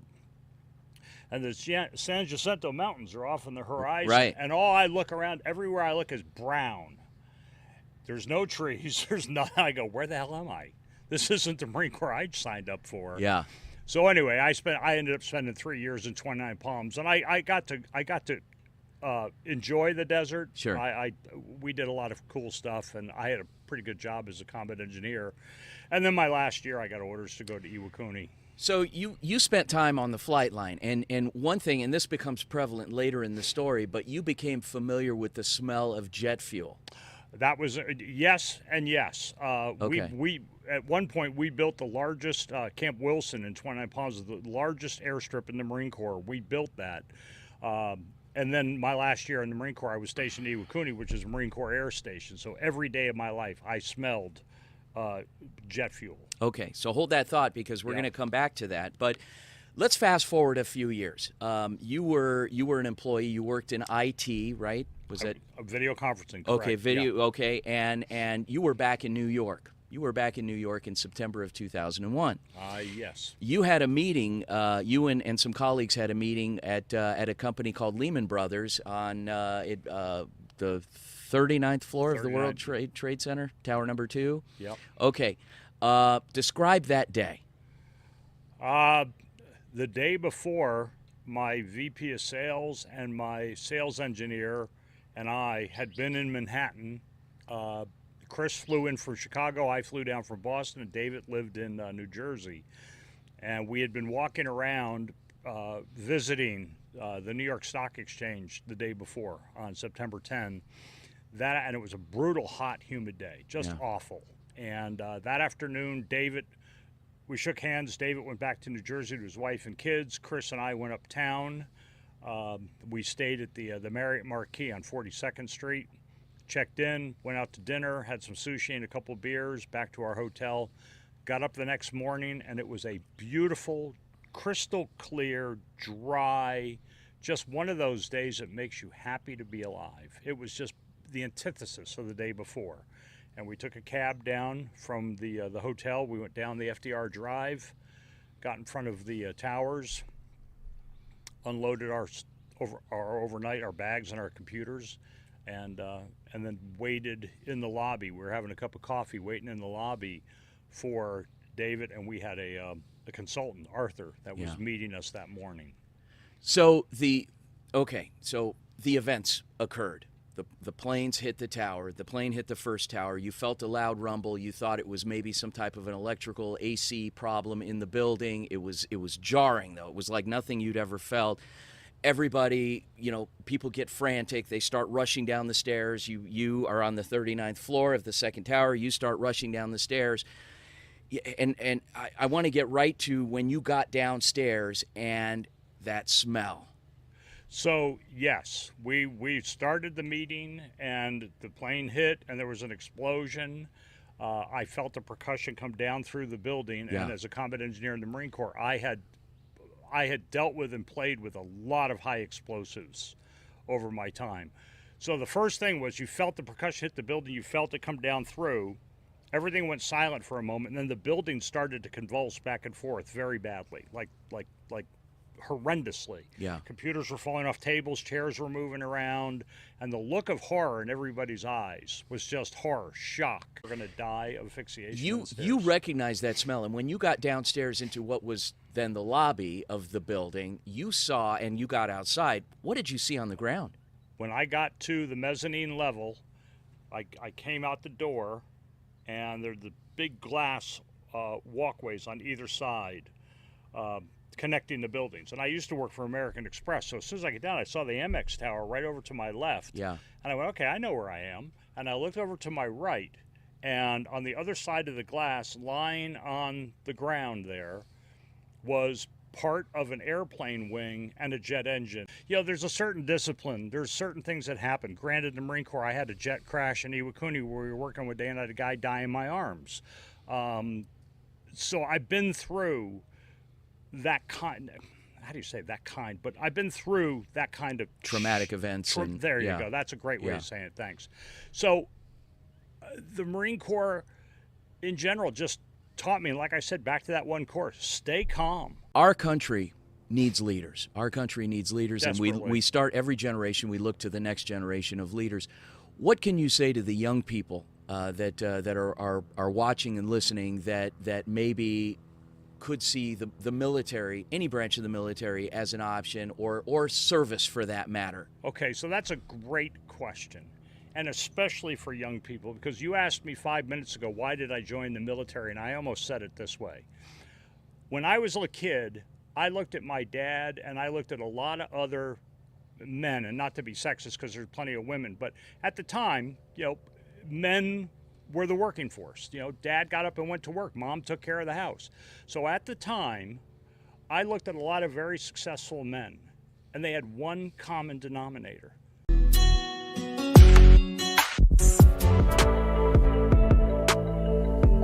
All right, Max, so on the daily routine, what our day looks like is obviously we go to school in the morning. After school, immediately after school at 3:30, we have meetings. The meetings are offensive meetings and defensive meetings. Right after that, they go get a lift in, just the defense lifts, and then they lift for about 30 minutes, and then the offense goes in and we'll lift for another 30 minutes. But usually from 5 to 7, we're on the field practicing. It's so hot. Yeah!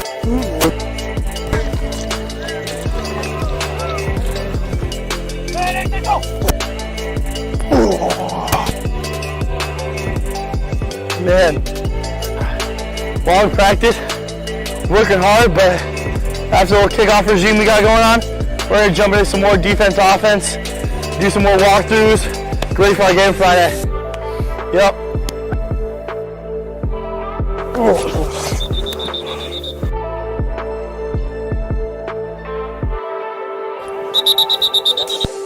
Punt. We're doing punt scheme, so some special teams for practice ends.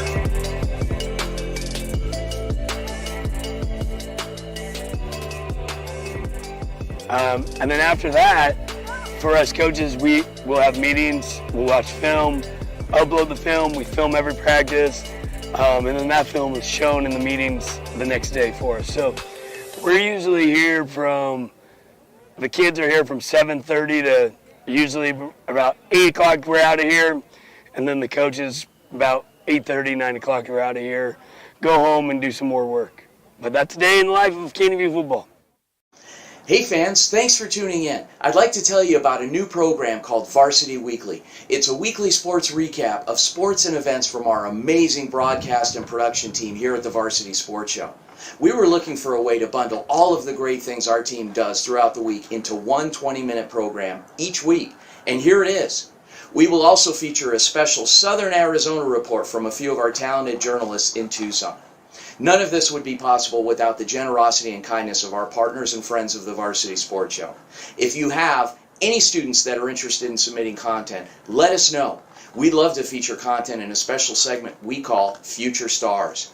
And be sure and listen to the My Recruit Show presented by the Varsity Media Foundation from 7 to 8 a.m. and then the Varsity Sports Show every Saturday morning from 8 to 10 on AM 1060 KDUS Arizona. Now sit back and enjoy Varsity Weekly, and be sure and look for new episodes every Sunday night this fall. And go!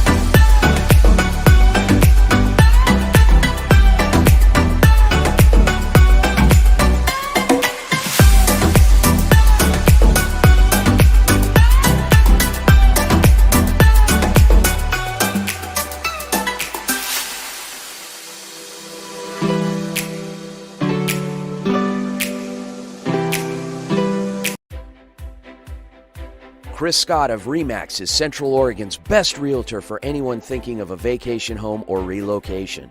He's our very own born and raised Phoenician who moved his family to Central Oregon nearly 15 years ago. Contact Chris if you're thinking of exploring beautiful Central Oregon. It truly is living at its best. 541-999-5614. Proud partner of the Varsity Sports Shows, it's Dylan.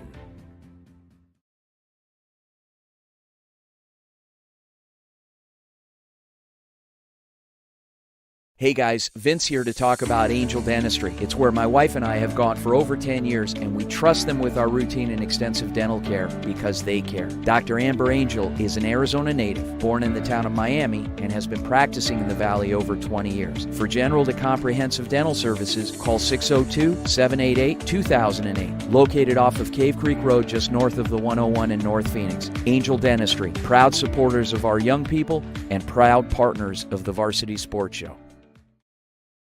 In 2019, the JV Sports Show podcast began with the idea of spotlighting young people in our community. In time, that podcast evolved into radio, television, and live stream, and through that evolution, new ideas have enhanced delivery, giving a stage to students both in front of and behind the microphone in Arizona and beyond. Thank you for supporting the Varsity Sports Show, now the Varsity Media Foundation, a 501c3 educational organization. We are getting closer and closer to the start of the second half between the Vipers and the Jaguars. It was a very eventful first quarter. Canyon View got out to a quick 7-0 lead with a 16-yard touchdown rush from quarterback Bo Devins. But Verrado clapped back twice, not only with a 24-yard touchdown pass, but a pick six off Devins. But the Jaguars responded as Devins ran in the second touchdown. And once again, Santiago used his arm for a 56-yard touchdown pass, which has us here, 20-14 as we enter the second half. The Jaguars will receive the opening kickoff, but last week, Canyon View struggled on offense in the second half. They did not score once in the second half. Tonight, they look to change that after not scoring in the second quarter, but to find rhythm and momentum on offense early on this first drive and get this game tied and let the offense do the work to lead them to victory. The defense did its job getting a pair of stops at the end of the first half to keep this game at one possession. But so far tonight, the story has been the running game for Canyon View, as it has looked vastly improved. Bo Devins has done his job, not with only his 2 rushing touchdowns, but also a 37-yard gain on the ground as well. Caleb Blaine has had more lanes, I should say, to run, especially using the speed option. The defense has done its job, finally getting a sack after last week not recording one. No turnovers tonight for the Canyon View defense, but Devins was picked off. So it's up to the Jaguars to continue to force punts on defense while the offense has to get into a rhythm early and get back in the end zone. Last week, Canyon View had 2 20-point leads and fell at Millennium. Tonight, they had a 7-point lead, but now they trail by 6. Coach Gertz has seemed frustrated at times tonight with the officiating, especially after last week as well. Talking with him during the week, he expressed some frustration with a few calls that did not go his team's way, but also some inadvertent flags that were thrown. So, the Jaguars looking to stay disciplined. Vastly improved discipline-wise, less penalties, but also looking to limit turnovers, as that could be the difference in tonight's game. Getting closer and closer to kickoff for the second half. Jaguars, Bo Devins in the offense, will take over when we come back.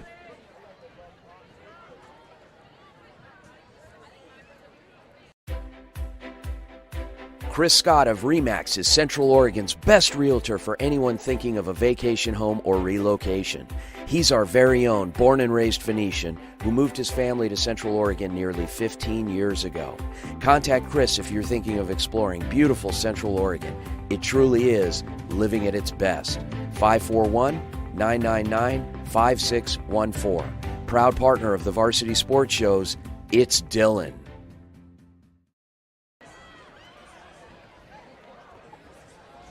Moments away from kickoff for the second half.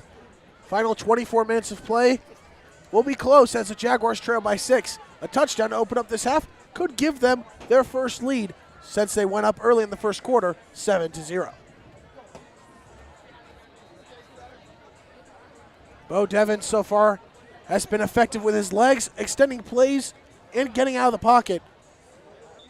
But for the second straight week, has thrown an interception, looking to take care of the ball and lead his team down the field.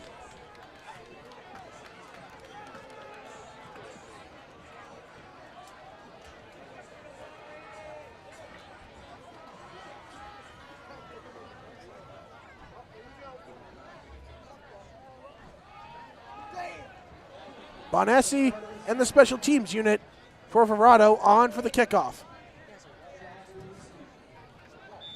Back to return deep is Lang and Colbert.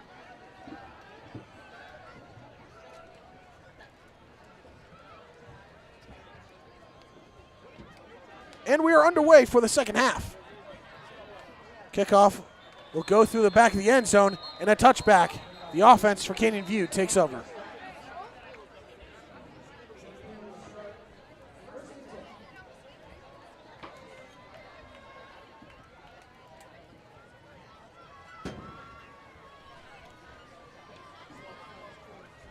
The offense found success early in this game, but stalled out in the second quarter like they did in the second half against Millennium last week.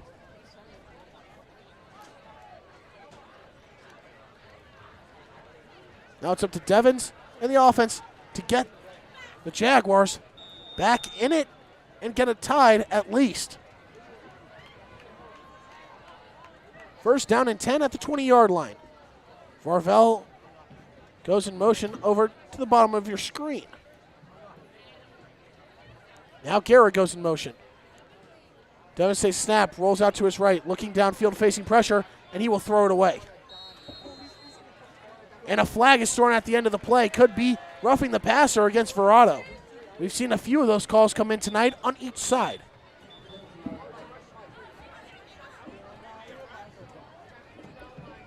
The pressure that Verrado has gotten on Devens all night has led to some botched plays.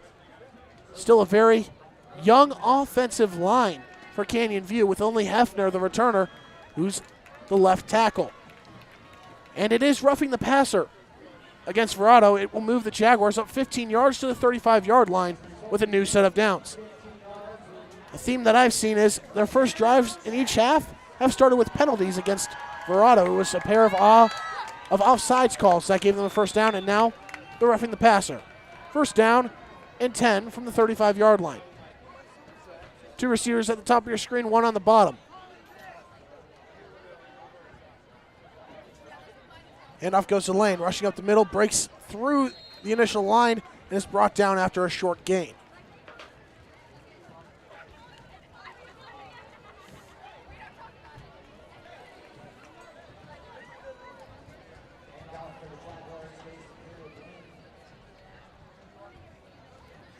Gain of 2 on the play, second down and 8 at the 37-yard line.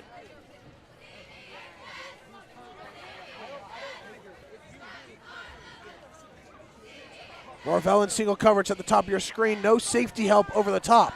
Could be a chance for a deep shot for the Jaguars. Devins in the shotgun takes the snap.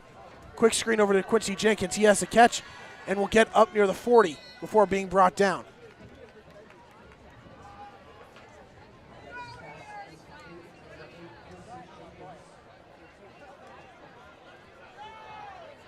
Third down and 5 at the 41-yard line. Trey Garrett coming off the field limping. Could be a big loss for Nick Garrett's offense. Second leading receiver last season. Trainer's now attending to him on the sideline. Once again, single coverage for Varvel at the top of your screen. Trips to the right on the bottom of your screen. Devastating snap, rolls out to his right. Looking downfield, surveying. Sees a receiver, and the pass is broken up and picked off. He was looking for Jenkins, and Devins throws his second interception of the night. Flag is thrown at the end of the play.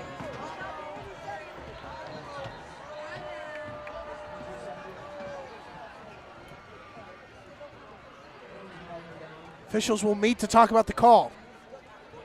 Flag is thrown around the 48-yard line, which is where the pass was intercepted by Verrado. Devin saw nothing and tried to force a pass in.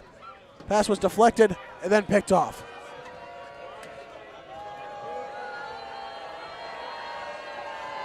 Personal foul against the Jaguars.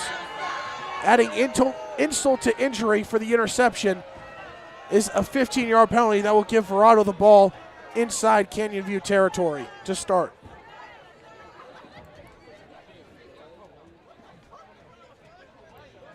Santiago and the Verrado offense looking to extend their lead. It will be first down and 10 at the Canyon View 37-yard line. Defense was able to get a stop around the same area of the field late in the first half. Can they do it again? Two backs in the backfield next to Santiago. Santiago hands it off, and the back is stuffed after a short gain. Flag comes in at the end of the play once again.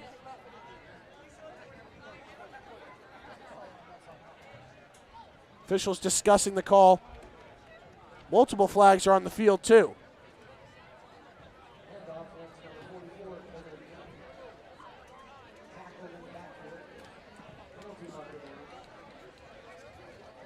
Refs discussing the call on the field. The carry, what's number 44, Gunnar Ging. Holding on the offense. And a personal foul against the defense. Another personal foul.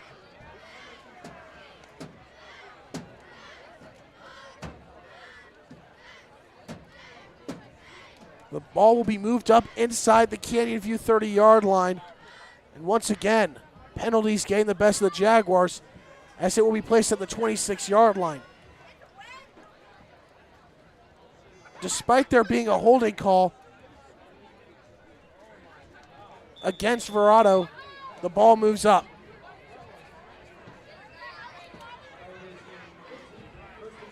First and 10. Santiago, quick screen over to the outside with room for his receiver, and he's got enough for a first down.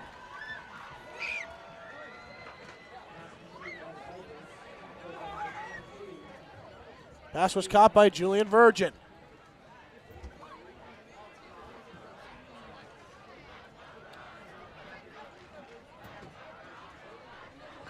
First down inside the red zone at the 18-yard line. Second down and short. Handoff goes to Virgin, has some room, and is knocked down after a short gain, but it is enough for a first down.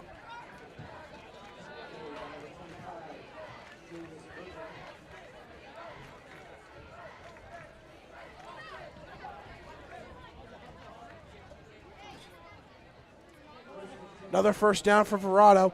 It's first down and 10 at the 14-yard line. Another handoff goes to Virgin. Has room, has one guy to beat, and is brought down after a gain of about 9 on first down. Jaguars defense struggling to stop the run.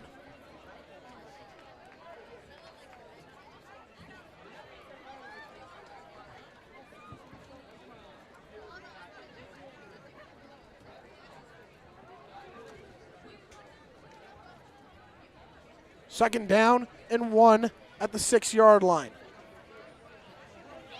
3 receivers stacked, so trips to the left. Handoff goes to Virgin again, and he is stuffed at the line of scrimmage.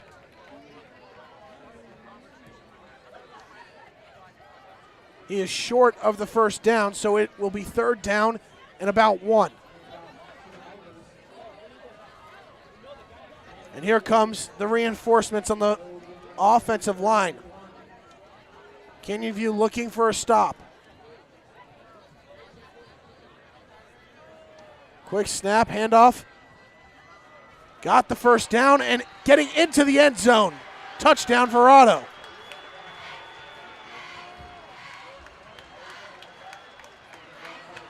The Vipers extend their lead to 2 possessions.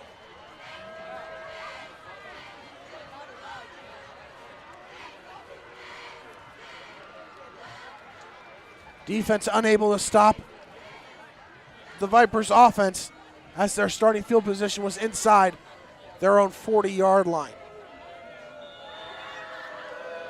The Vipers looking to go for 2.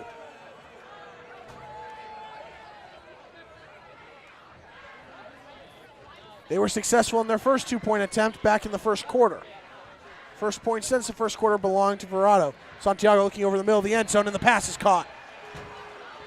Second 2-point conversion of the game. But a flag is thrown. Colin Tibbs made the catch. 2-point conversion is good after the play.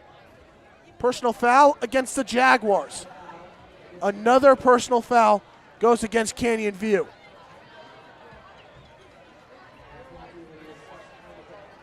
Frustration starting to set in for Nick Garrett's team as they have once led 7-0, now down 28-14. We will take a break on the Varsity Sports Show Network. We come back, Canyon View looking to cut the deficit. In 2019, the JV Sports Show podcast began with the idea of spotlighting young people in our community. In time, that podcast evolved into radio, television, and live stream, and through that evolution, new ideas have enhanced delivery, giving a stage to students both in front of and behind the microphone in Arizona and beyond. Thank you for supporting the Varsity Sports Show, now the Varsity Media Foundation, a 501c3 educational organization. Chris Scott of RE/MAX is Central Oregon's best realtor for anyone thinking of a vacation home or relocation.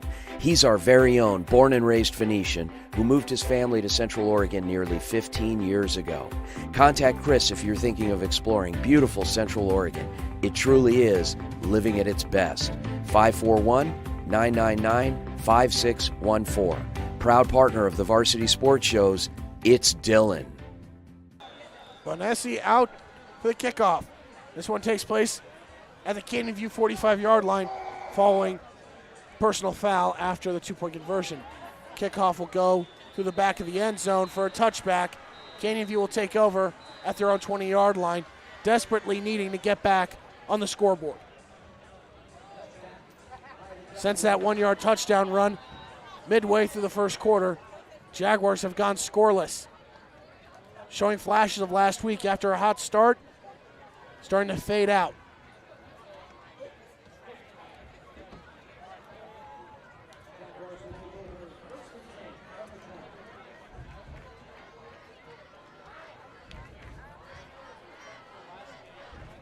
.7:55 remaining in this third quarter. Jaguars trail by 2 touchdowns. Sense of urgency starting to set in. Trips on the left side. Lane going out in motion. Devins takes a snap. Quick pass on the out route. It's incomplete, looking for Lane.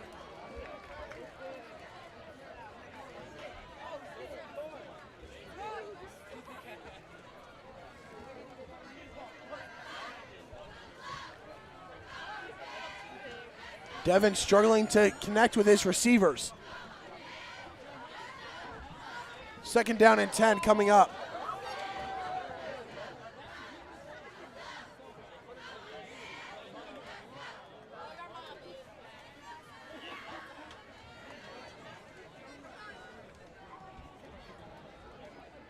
Canyon View still looking to get the offense going. Once again, same formation, trips to the left, rolling out to the left, following the snap is Devins, looking downfield. His pass is caught. Damari Colbert with his first catch of the night. Roughly 8 yards on the catch. 3rd down and short coming up.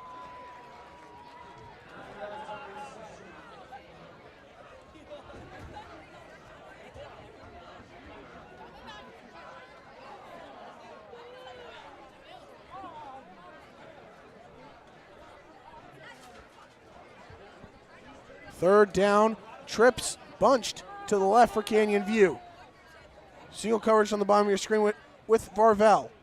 Devin takes a snap, rolling out to his left, looking for Varvel on a long out route. He dives and makes the catch. First down for the Jaguars, past the 40-yard line. Flag thrown at the end of the play.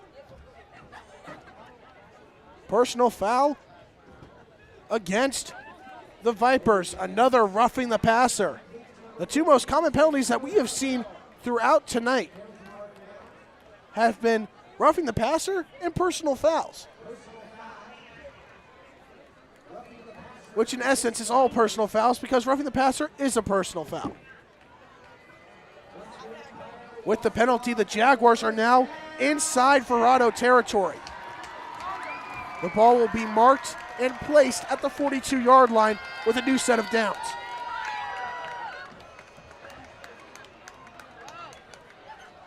Cerzosa now at the backfield, replacing Lane.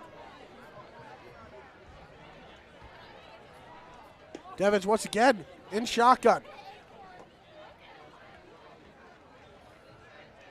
Awaiting the whistle from the head referee.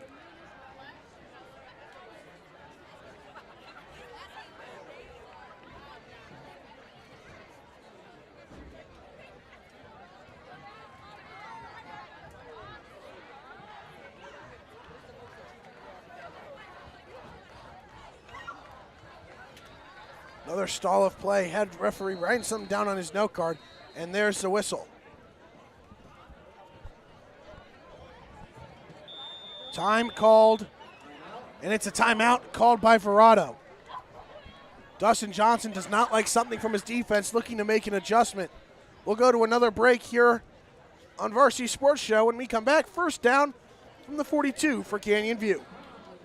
Founder-level sponsors, the Kristen Graziano Group with HomeSmart Elite, are proud to be Saguaro alumni, community advocates, and your hometown realtors. The Kristen Graziano Group is ranked in the top 1.5% of real estate teams nationally, and your top-selling team right here in SaberCat territory. The Kristen Graziano Group can currently be seen on the Emmy-nominated TV show Selling the Valley of the Sun. When you're ready to buy, sell, or want to know the value of your home, reach out to the group that knows the neighborhood.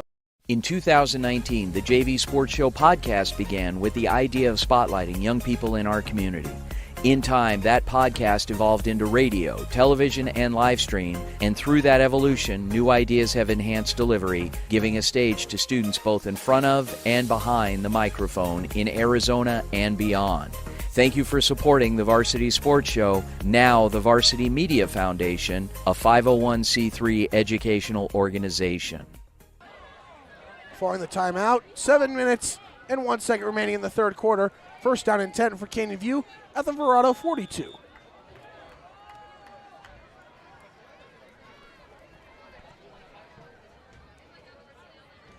Trips bunched on the right.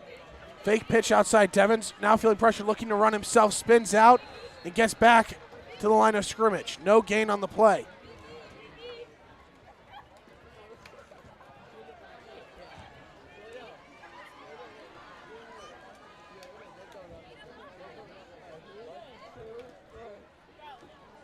It'll be second down and 10.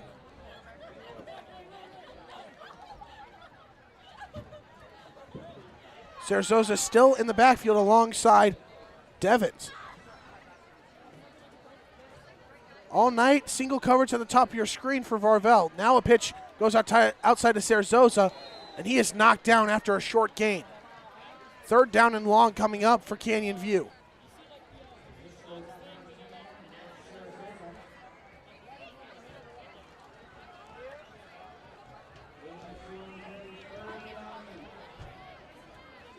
Third down and 8 at the 40-yard line for Canyon View. Struggled on third down so far tonight, looking to get a big conversion.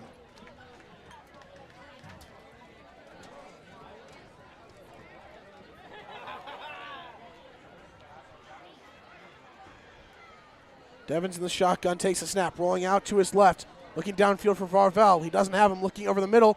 Passes off the hands of Guerra and incomplete. Fourth down, and the punt unit will come out for the Jaguars. Another drive that comes up empty for the offense.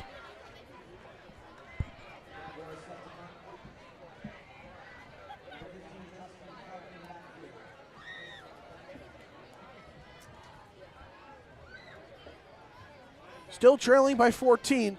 Punt unit goes out. Justin Clark set to punt from around the Canyon View 48-yard line. Punt is sent deep and left, and it will go out of bounds inside the 20-yard line.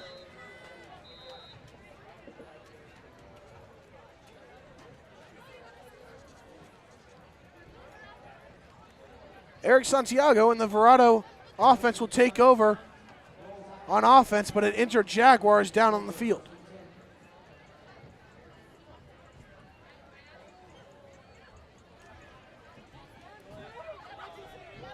We'll go to another break here on Varsity Sports Show. 5:31 remaining in the third. Jaguars still down by 14.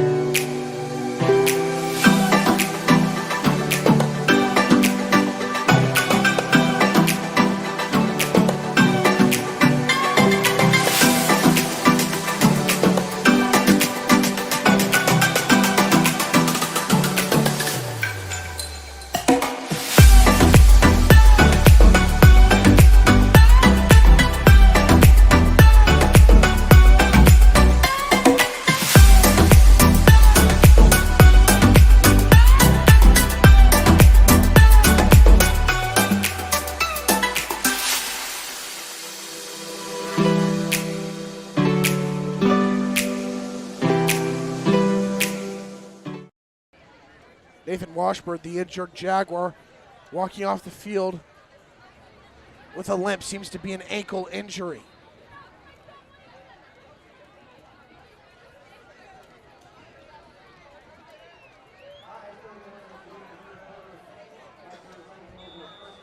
First down and 10 at the 15-yard line for the Vipers offense. Canyon View needs to get a stop here.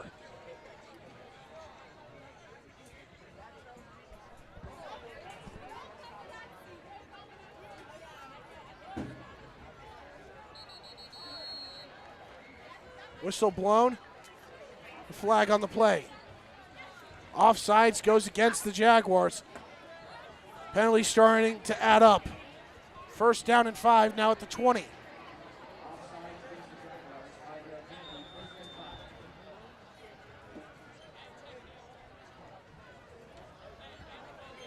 Receiver goes in motion. Handoff goes to that receiver, Jaden Fry. Breaks tackle from Landis, has the first down and more before being brought down near the 27-yard line.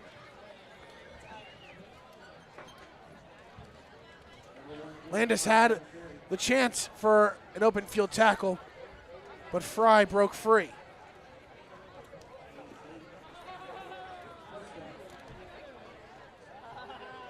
First down at the 28-yard line.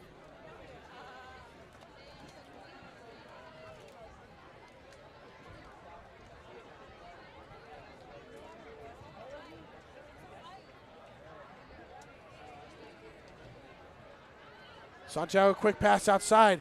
Pass is caught. Cutting up field and having another first down is Jaden Fry.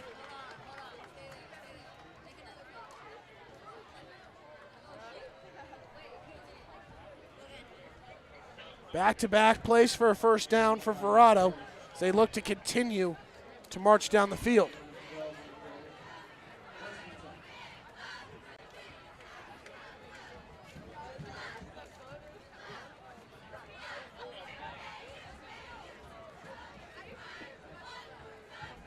Jaguars defense needing to get a stop. Santiago fakes a handoff and runs it himself, and he is brought down after a gain of about 4 on first down.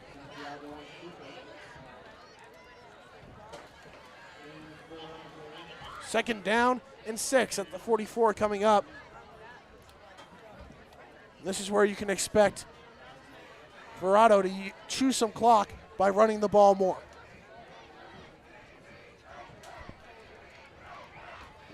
.4 lead. Santiago takes a snap, quick pass, looking for number 2, Christian Taylor, and it's dropped, incomplete. Third down coming up.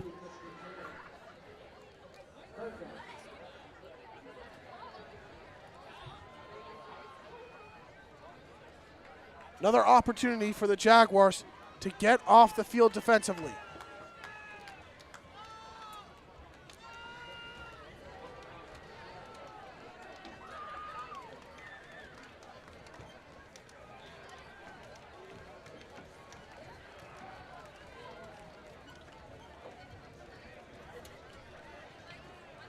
Third down and 6 at the 44-yard line.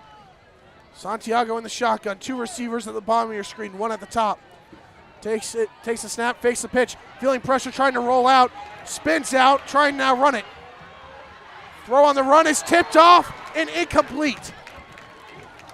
Nearly intercepted by the Jaguars by Gavin Levin. Fourth down and punt unit coming on for Verrado. A big stop by the Jaguars.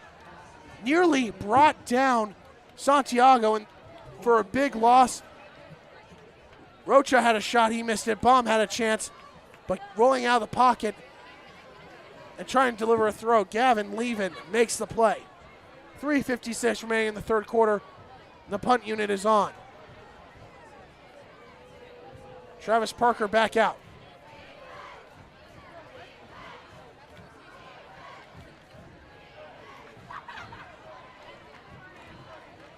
Sends the punt deep, it's short, and will go out of bounds. Short punt gives Canyon View good field position.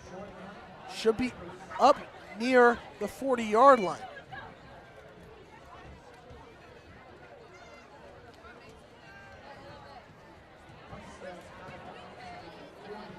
And that's where the Jaguars will take over. First down and 10 at the 40-yard line. Offense needing to get going here in the third, down by 2 possessions.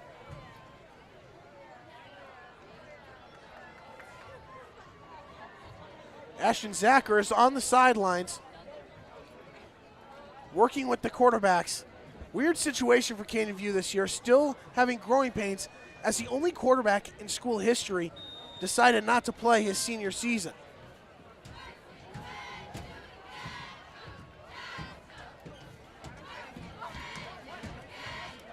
Devins looking to lead his team back down the field. Bottom of your screen, Varvel in single coverage. Flag on the play. Offsides going against Colin Tibbs. He was over the neutral zone and it gets called. Jaguars move up 5 yards.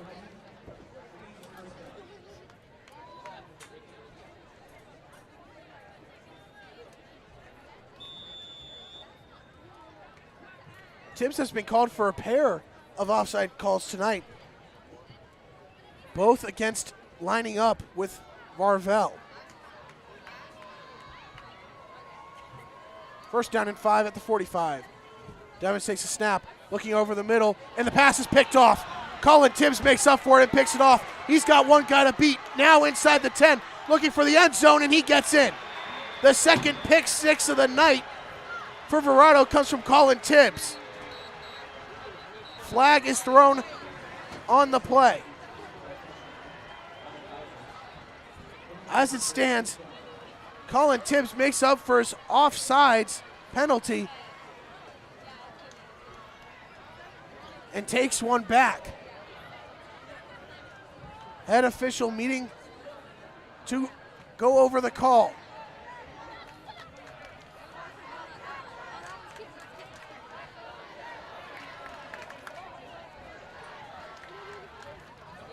Another flag has just been thrown. Could be a sideline warning against Verrado.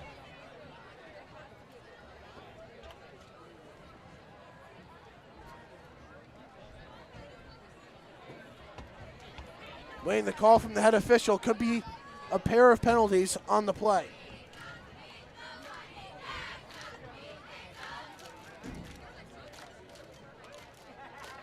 Holding against Canyon View.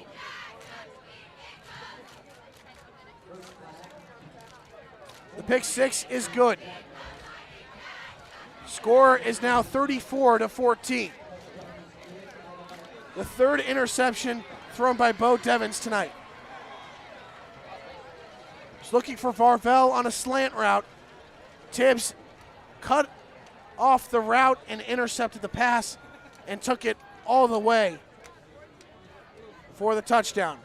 The other flag is a sideline warning against Verrado.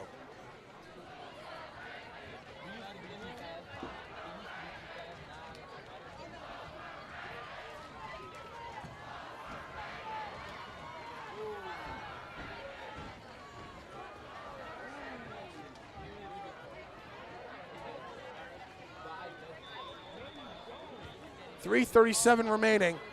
Bonessi on to extend the lead to 21.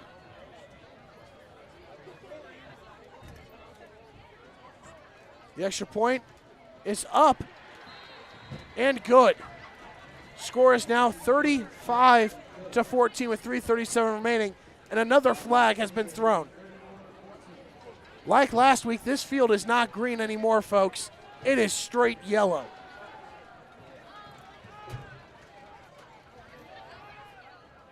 After the play, personal foul against Canyon View. Both sides have had a plethora of personal fouls tonight.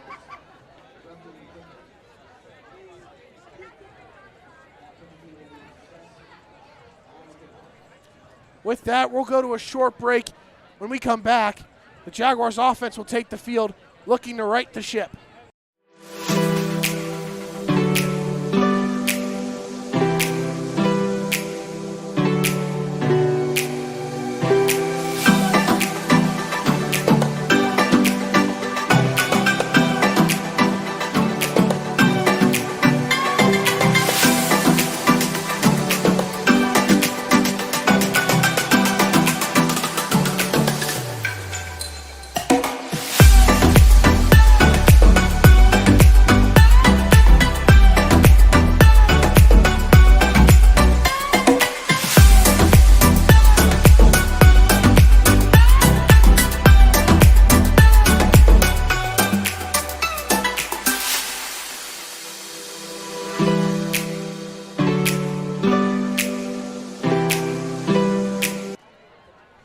due to personal fouls against the Jaguars, the kickoff will come from the 20-yard line. This is a spot where Verrado could attempt an onside kick, and if the Jaguars were to recover it, they're still deep in their own territory.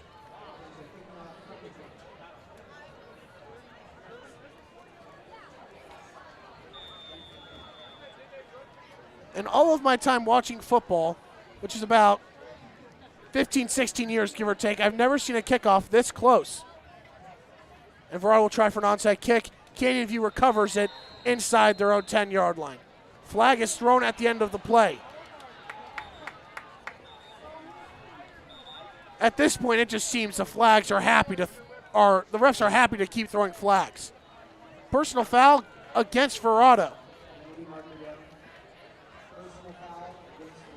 It seems that every play ends with a flag.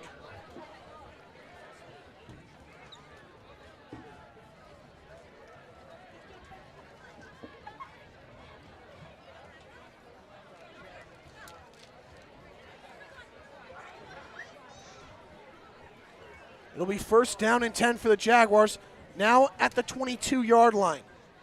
They recovered the kickoff at the 7.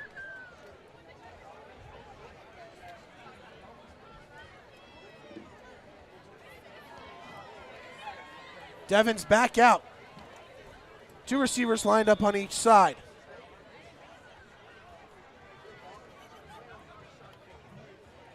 Devins in the shotgun. He takes a snap, hands it off to Sarazosa, running up the middle, makes a few defenders miss, has some room, and has enough for a first down.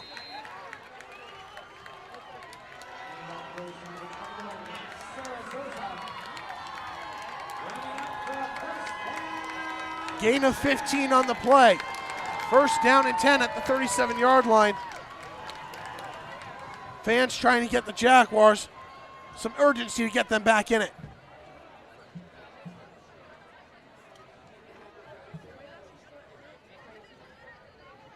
Devins hands it off to Sarazosa again, shakes off the defender, running up the middle, has the first down and more. He is brought down right around midfield. The next play for Canyon View will be inside Verrado territory. Another first down run from Matthew Sarazosa, 14 yards on this one. Canyon View starting to pick up the pace. Short huddles as they look to get on the board quick. Under 3 minutes remaining in the third quarter. Devins takes a snap and hands off to Sarazosa again, running up the middle, and he's pushing his way forward for about a gain of 4 on first down.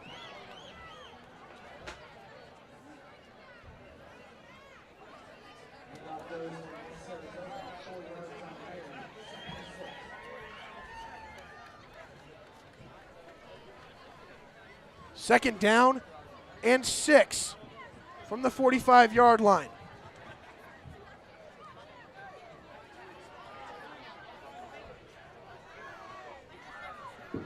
Two receivers on each side. Devins still waiting for the call, now calling it audible. Under 10 seconds left on the play clock. Takes a snap and hands it off to Sarazosa. Has some room and is brought down after a gain of about 2 on second down. You would expect the Jaguars to use the arm of Bo Devins trying to get back in it, trailing by 21, but each of the first 4 plays on this drive have been runs.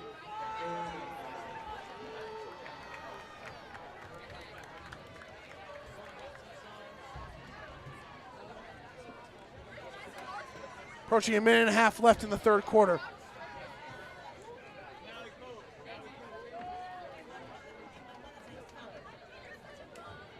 Devins in the shotgun. Third down, handoff goes to Sarazosa, pushing forward and getting close. Still being pushed forward, but he's marked back around the 40-yard line. It will be fourth down and short. Garrett's in the offense will go for it.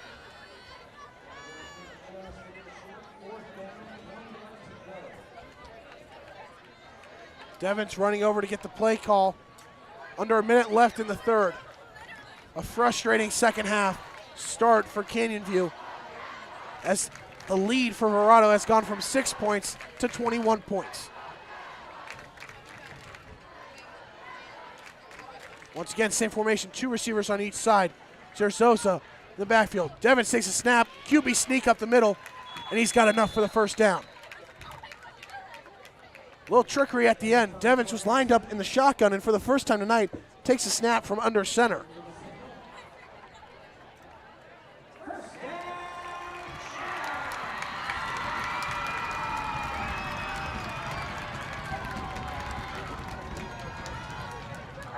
Chain still getting set up. The clock will now start.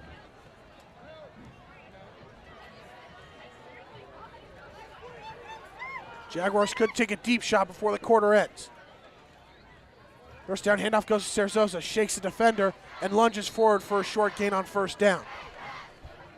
That will be the final play of the third quarter. We head to the fourth. Jaguars trail 35-14.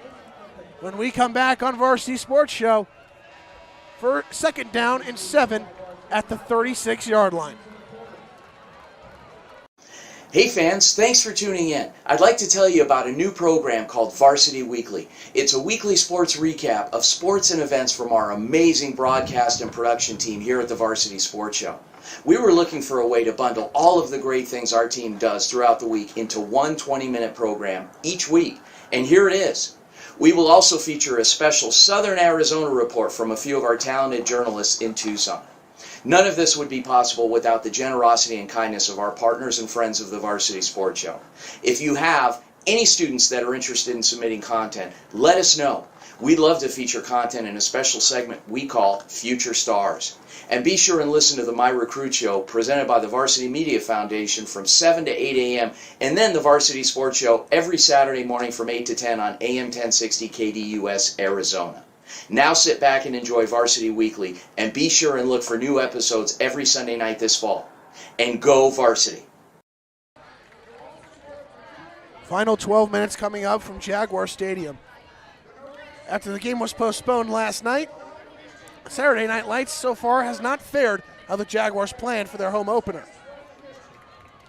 They have not scored since the first quarter and have been outscored 35-7 since they took a 7-0 lead early in the game. Now second down and 7 at the 36-yard line.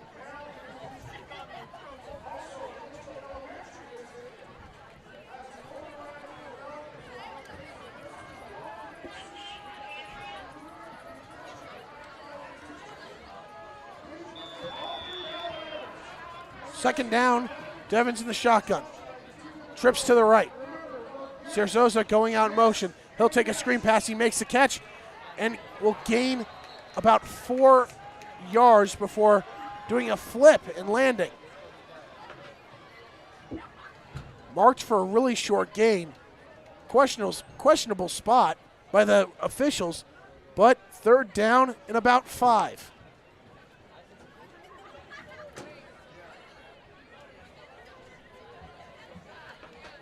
It will be third down and 5 from the 34-yard line for the Jaguars.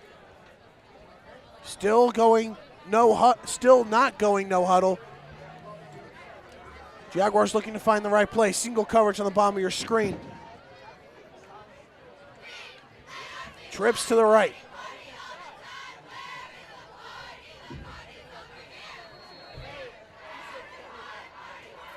Whistle blown by the official. Flag was thrown on the play. False start on Canyon View. Making it third down and long. Third down and 10 at the 39-yard line.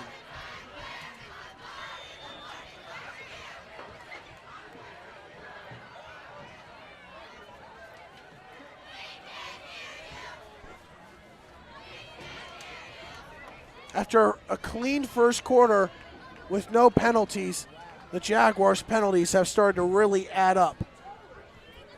Same formation, trips to the right, single coverage on the bottom of your screen. Looking deep for Colbert. Miscommunication on the route, and the pass is incomplete.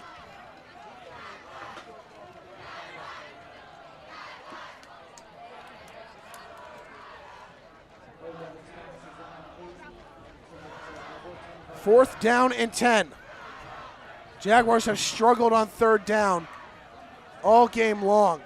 And now seems like this could be the nail in the coffin if they don't get it.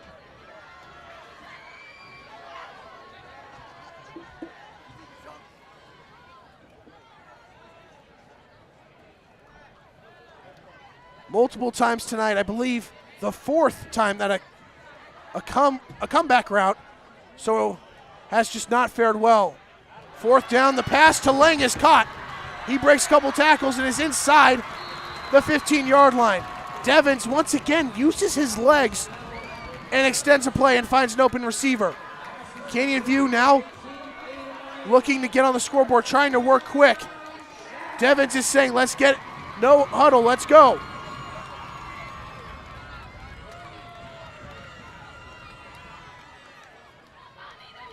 First down and 10 at the 11-yard line. Jaguars threatening. Following the fourth down conversion. Second straight one. Handoff goes to Sarazosa, trying to cut outside, cuts back in, and lunges for a short gain.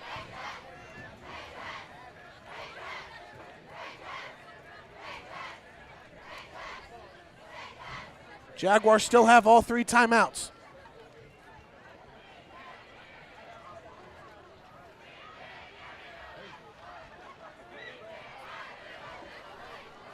Approaching 10 minutes remaining in the game.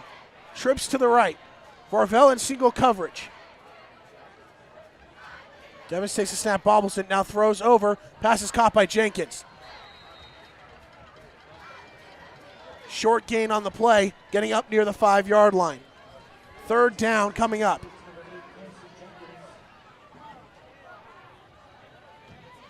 Third down and 6 at the 7-yard line. Clock moving quick. Jaguars back in the huddle after going no huddle.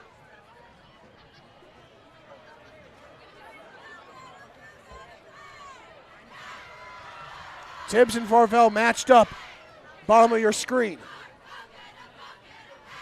Devontae snap, rolls out to his left. Looking for Varvel, facing pressure. Opposite side end zone, looking for Jenkins, sliding, and the catch is made. Quincy Jenkins extends the drive.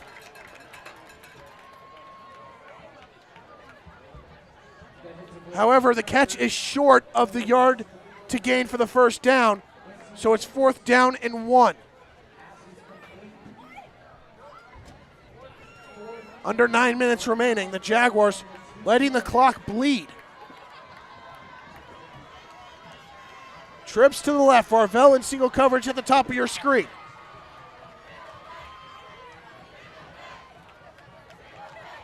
Devin still in shotgun. Last time on 4th and short, he went under center and had a QB sneak. Takes a snap, handoff to Sarazosa. Body himself up the middle. Did he get in? And he does! Touchdown for the Jaguars. Matthew Sarazosa with his first touchdown of the season. Jaguars are on the board for the first time since the first quarter.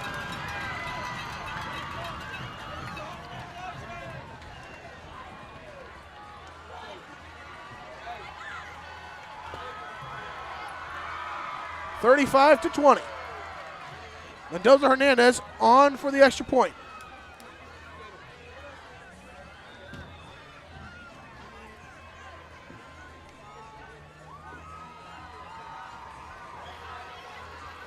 The extra point is up, and it is good.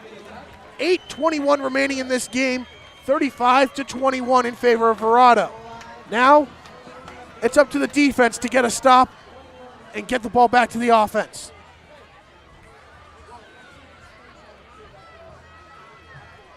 We'll go to a break. When we come back, it's up to the defense to get the ball back to the offense as the Jaguars continue their comeback. Founder-level sponsors, the Kristen Graziano Group with HomeSmart Elite, are proud to be Saguaro alumni, community advocates, and your hometown realtors. The Kristen Graziano Group is ranked in the top 1.5% of real estate teams nationally, and your top-selling team right here in SaberCat territory. The Kristen Graziano Group can currently be seen on the Emmy-nominated TV show Selling the Valley of the Sun. When you're ready to buy, sell, or want to know the value of your home, reach out to the group that knows the neighborhood, the Kristen Graziano Group. Santi Mendoza Hernandez coming on to kick it off. Jaguars are not at that time to go for an onside quite yet. Still have time with a defensive stop and a punt and getting down the field quick. They can set themselves up without going for an onside here.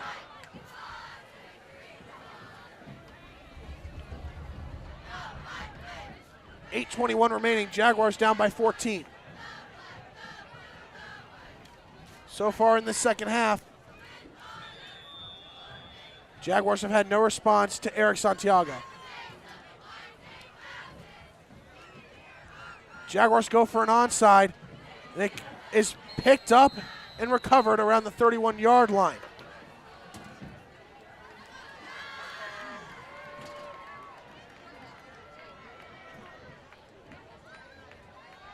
Weird onside kick. Kind of acts like a mix of an onside kick and a squib kick.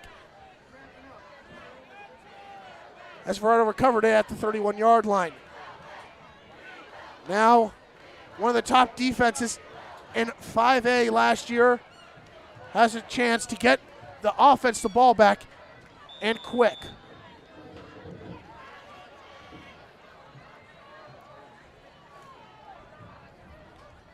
It's first down and 10 from the 33-yard line. Handoff goes to the running back, Virgin, and he is stuffed. Maybe a gain of 1 on the play.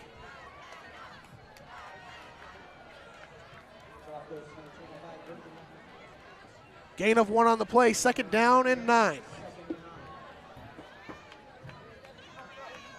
Looking at Verrado, this is their chance to waste some clock by running the ball and letting the play clock run all the way down.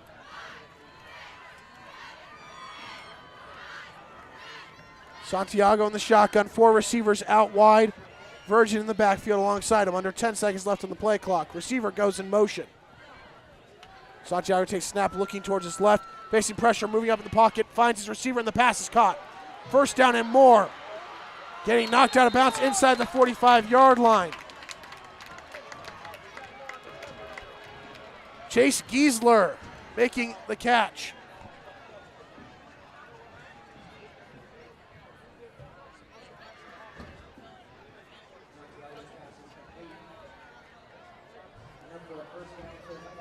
Next play will be snapped inside Canyon View territory. The defense struggling to contain Santiago in the pocket. They're able to get pressure along the outside, but up the middle, Santiago has exposed the Canyon View defense and delivered passes.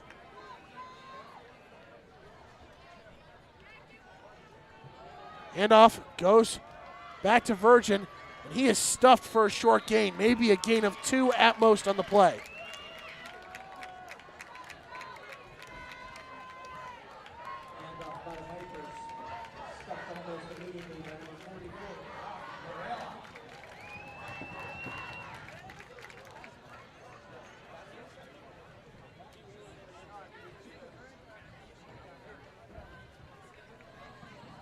Under 7 minutes remaining. Late substitutions coming in for Verrado. Trips on the left. 1 receiver on the bottom of your screen. Quick screen is completed, but Baum is there and sniffs it out. A loss on the play.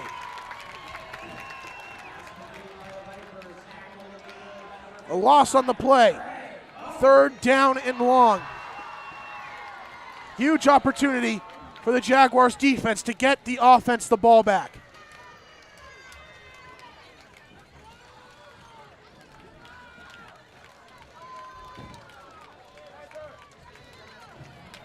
Third down. Verrado really running the clock now.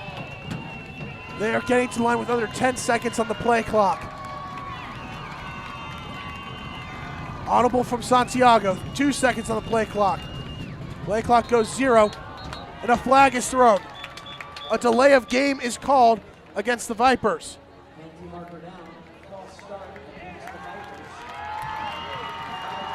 It is now third down and 15, under 6 minutes remaining.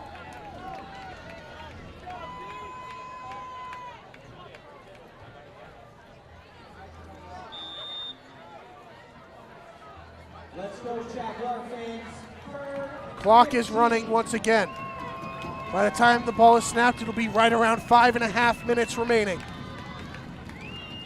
Trips to the right. Santiago, deep drop back. Looking for a screen. He's got his receiver. Landis in chase, and he brings down Virgin. And it is now 4th down.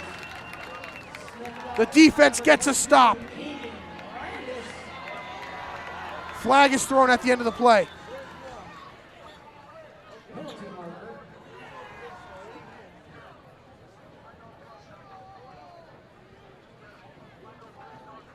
Don't know what the penalty is. Came in late, back near the original line of scrimmage.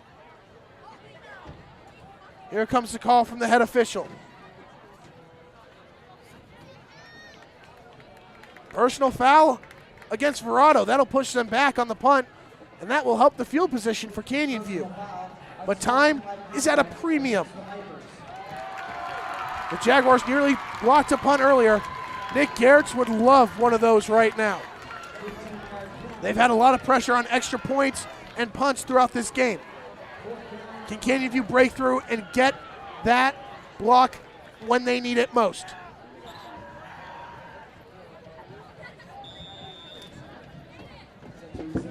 Play clock now running. Game clock frozen at 5:22 remaining.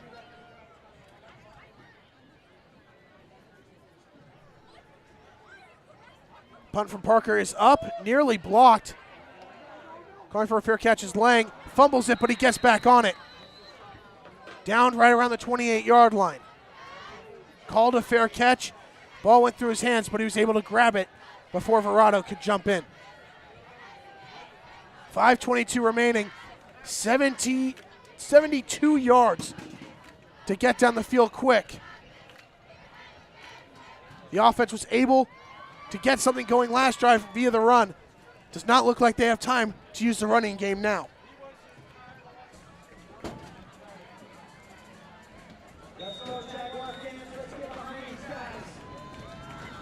First down and 10 at the 28-yard line for Devins in the offense. 4 receivers lined up out wide with Cerzosa in the backfield. Caleb Lane was injured earlier. We haven't seen much of him since. Devins takes a snap, drops back. Facing some pressure, rolling out to his left. And he will throw it away.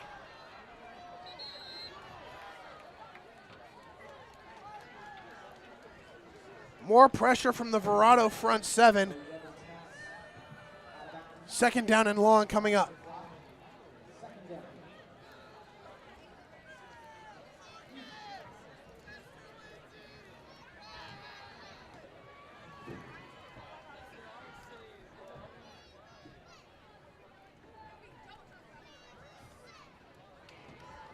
Second down and 10. Looks like the offense is using Cerzosa as an extra blocker. Jaguars needing to get down the field quick. Devins takes a snap, surveying. Looking for a receiver, throws over to Varvel. And the pass is caught.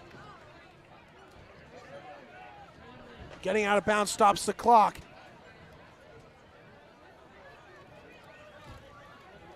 Gain of 1 on the play, if that. Looks like it was no gain on the play. 3rd down and long.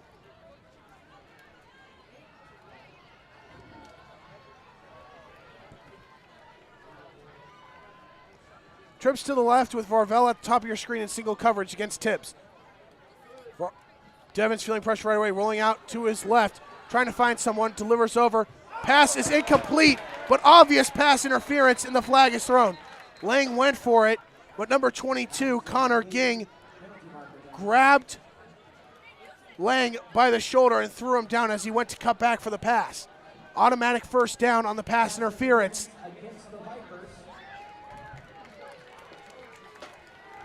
Just over 5 minutes remaining at 5:03.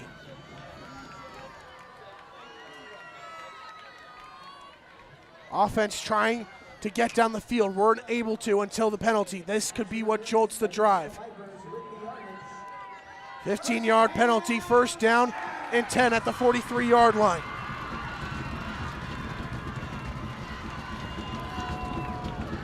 The pressure is on. The junior quarterback making his first varsity start here in the jungle. Still 5:03 remaining. 4 receivers out wide. Colbert in motion.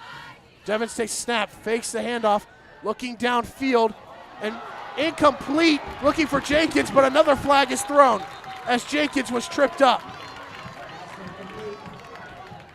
Appears to be another pass interference call against the Vipers.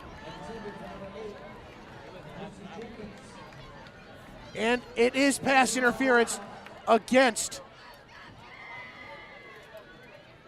the Vipers.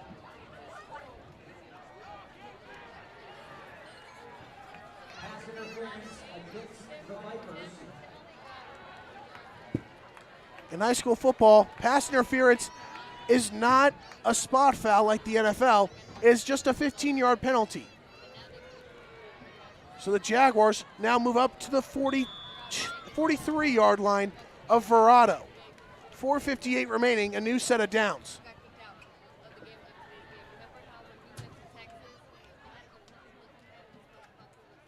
Trips to the left for the Jaguars. Once again, Varvel all night. Single coverage at the top of your screen.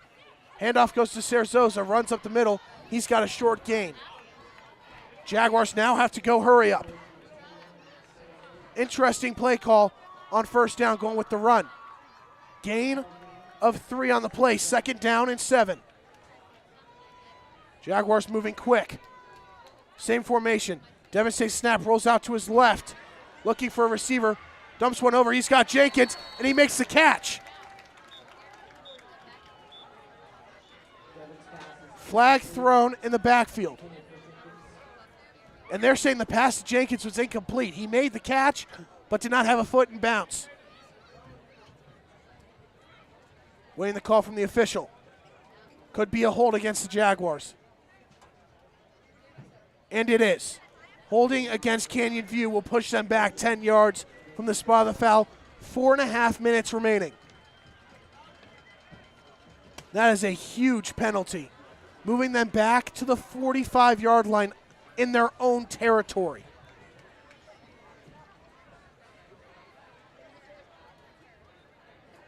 Second down and 22.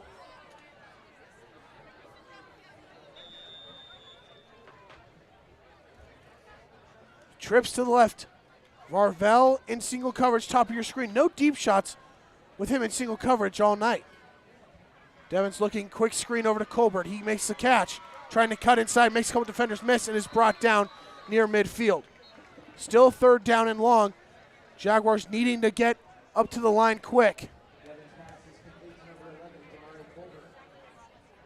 Clock still running, getting closer to 4 minutes remaining.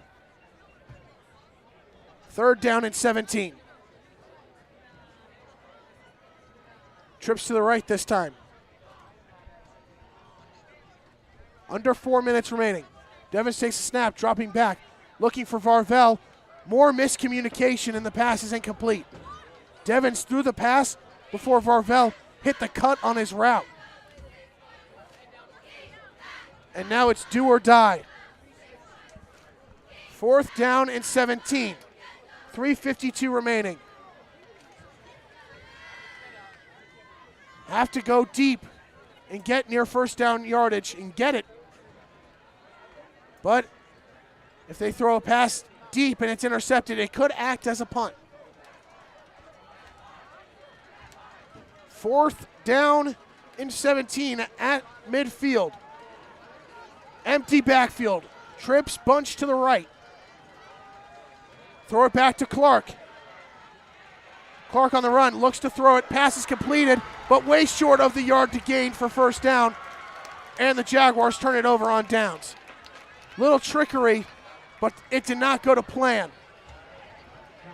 Devins threw it over to Clark, the backup quarterback, faced pressure, had to dump it off to Jermaine Patterson. Vipers take over at the 40-yard line.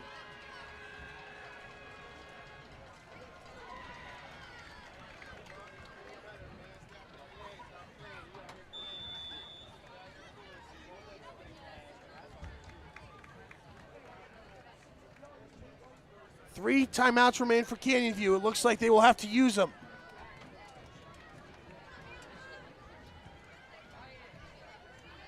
Santiago takes a snap, fakes the handoff, and is brought down for a loss. Keegan Landis in on the play.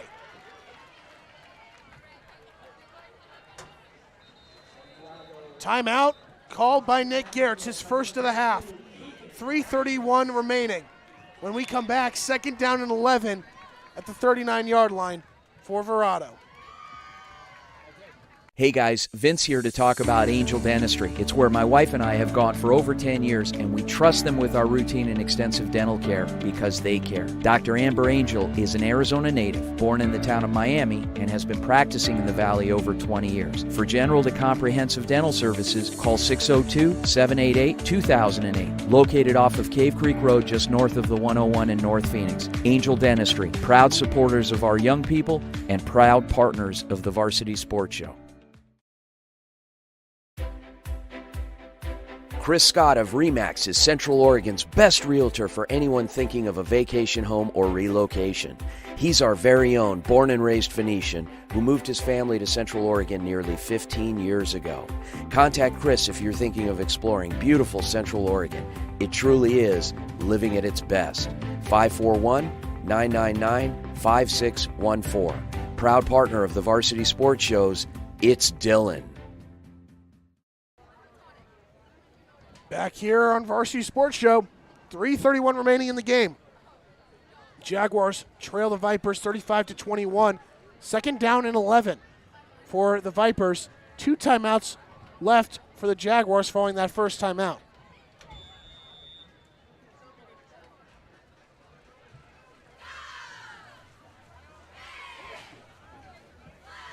Four receivers out wide for Verrado. Tibbs now in motion. They'll hand it off to him on an end around. He's got some room along the sideline. He is brought down right around the first down marker. Flag thrown at the end of the play as well. Tibbs is marked about a yard short of the first down, but a penalty here could change the drive.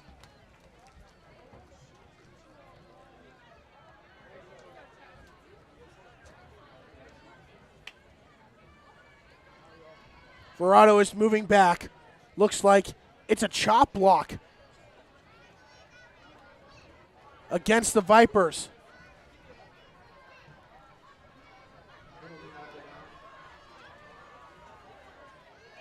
First time a chop block has been called this season. And it goes against the Vipers. 3:20 remaining in this game. Their 2nd down gain is erased.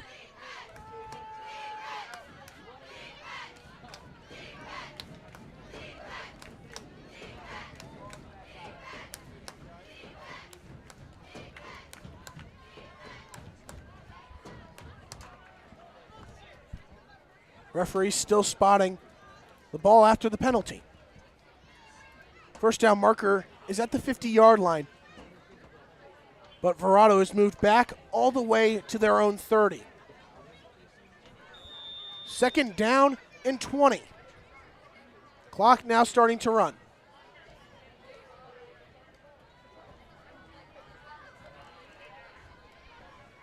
When the ball is snapped, we will be under 3 minutes remaining in the game. Santiago takes a snap, looking to throw. Now rolling out, facing pressure from Baum. Flag is thrown. Pass over the middle is incomplete. Looks like it is holding on Verrado as number 59, Jacob Rodriguez, threw Trey Baum to the ground.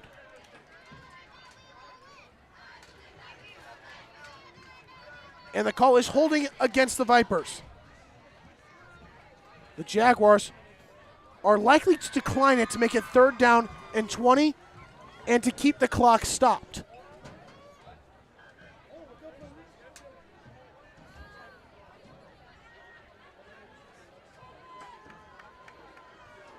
And that is what Nick Gertz decided. 3rd down and 20. 2:55 remaining.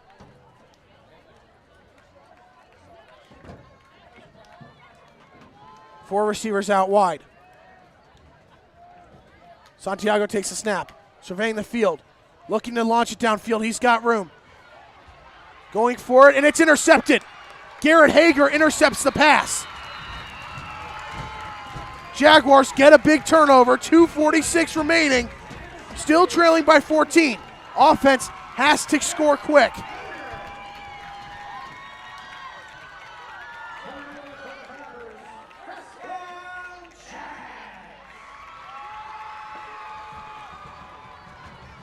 Turnover battle has favored Verrado all game, and it still does, but a big turnover saves a timeout and gives Canyon View the ball back.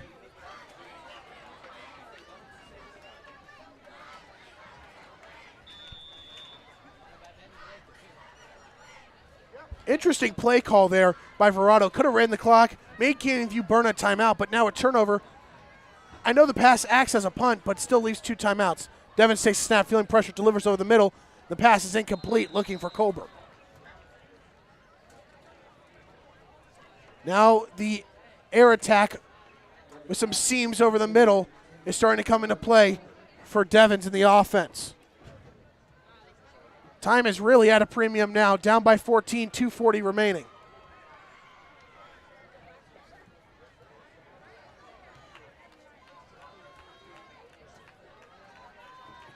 Four receivers lined up out wide. Cerzosa in the backfield.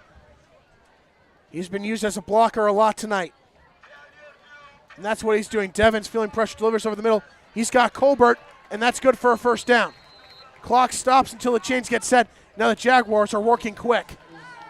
Right as the chains get set, they want to have that ball ready to snap.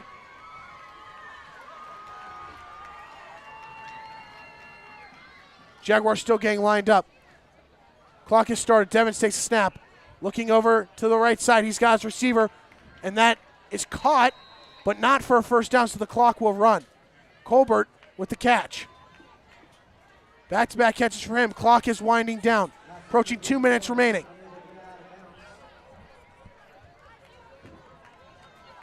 .205 remaining in this game. Devins takes snap, rolls out to his left. Looking for someone, looking deep. Throws on the run, looking for Colbert, and the pass is incomplete.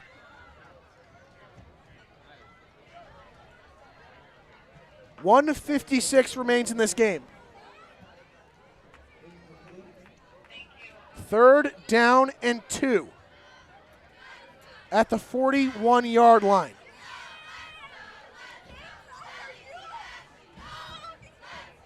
Regardless, this is 4th down territory for Canyon View.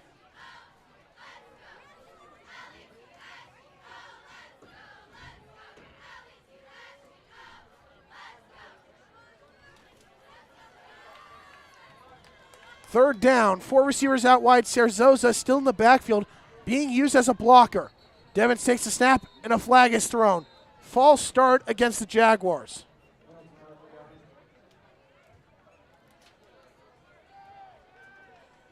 Make it 3rd down and about 6.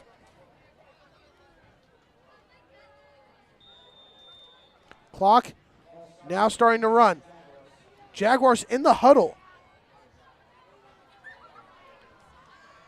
Clock quickly winding down.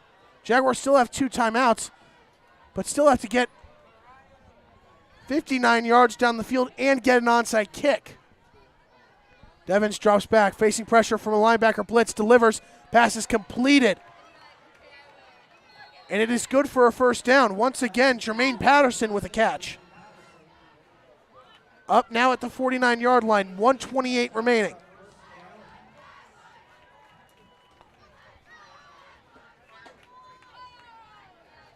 Clock now starts to run. Devins takes a snap, rolling out to his left. He's looking to run it, and he will get nowhere. Running out of bounds to stop the clock. 1:18 remains.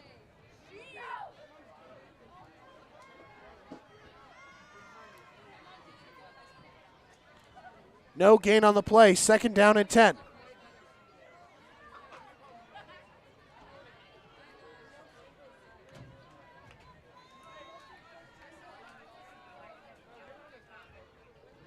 Might be time for some late game heaves downfield. Still have More than half the field to go to score.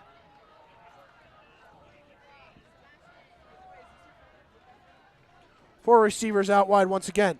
Devins takes a snap, feeling pressure, trying to run it himself, delivers on the run. The pass is incomplete. Patterson took a late hit, but no flag is thrown.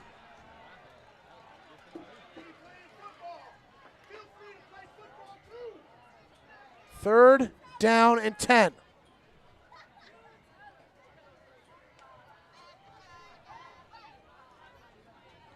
Quickly approaching a minute left. Clock stopped at 1:13.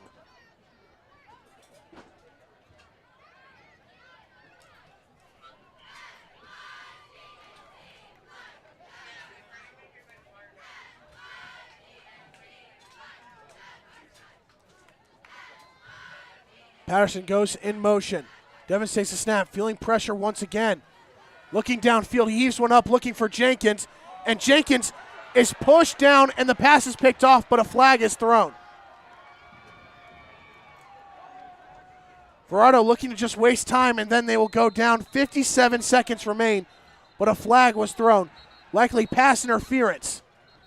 And another flag was thrown on the field after the play.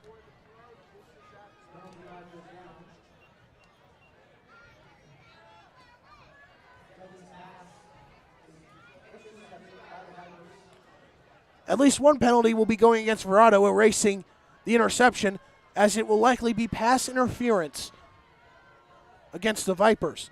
However, after the play, there was another flag thrown. Under a minute remains, 57 seconds. Jaguars down by 14.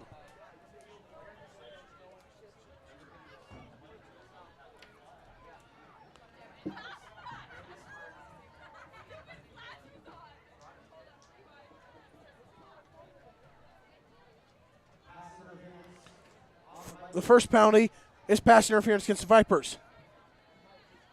Seems the other flag is a personal foul against Canyon View.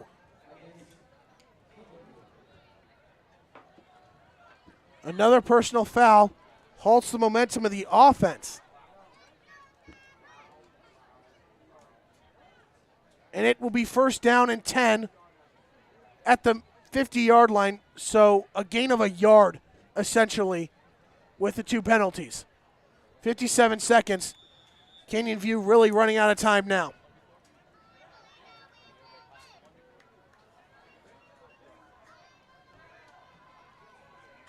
Jaguars might be looking to take another deep shot. Three receivers lined up on the left, one on the right. Devin takes snap, rolling out to his left. Throw on the run, he's got Jenkins, and it's off his hands, incomplete.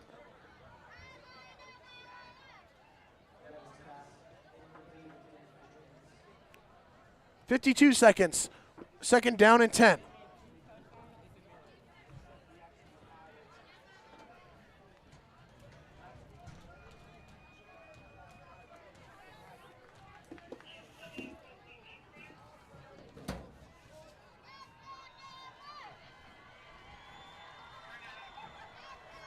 Four receivers lined up out wide for the Jaguars here. Devins takes a snap, throwing over to the left side. He's got Patterson, makes a defender miss, cutting outside, trying to get out of bounds, and he does. Has the first down inside the 40-yard line and stops the clock. 43 seconds remain. Patterson has come on late in this game and made an impact.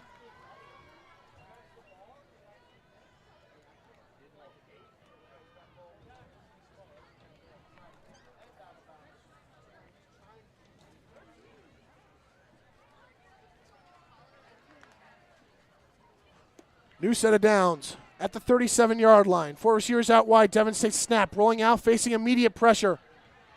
Breaks the sack, looking downfield, facing more pressure, trying to get his way out of it, and he fumbles the ball. And it is recovered by Verrado. A late flag is thrown. Second straight week that a hit from behind has jarred the ball loose from Devins. Legal hands to the face, against Canyon View. The penalty is declined, and that'll do it. They decline the penalty, and they will take over with 30 seconds remaining. Injured Jaguar down on the field. And since the first quarter, the Jaguars outscored 35-14. Looks like they will fall in this one. We'll take a short break on the Varsity Sports Show.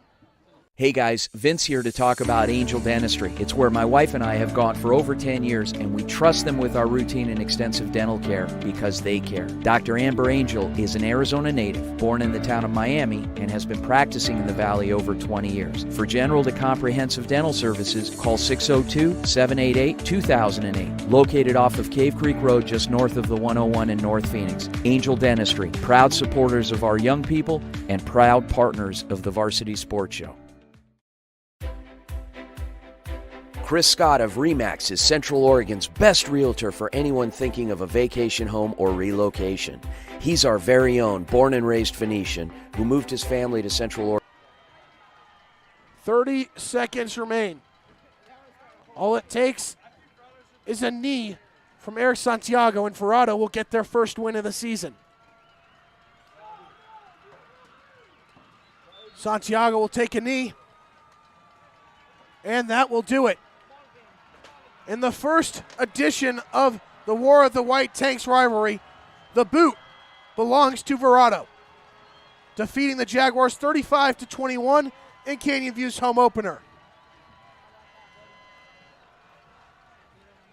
The Jaguars once again struggle offensively after getting out to a hot start.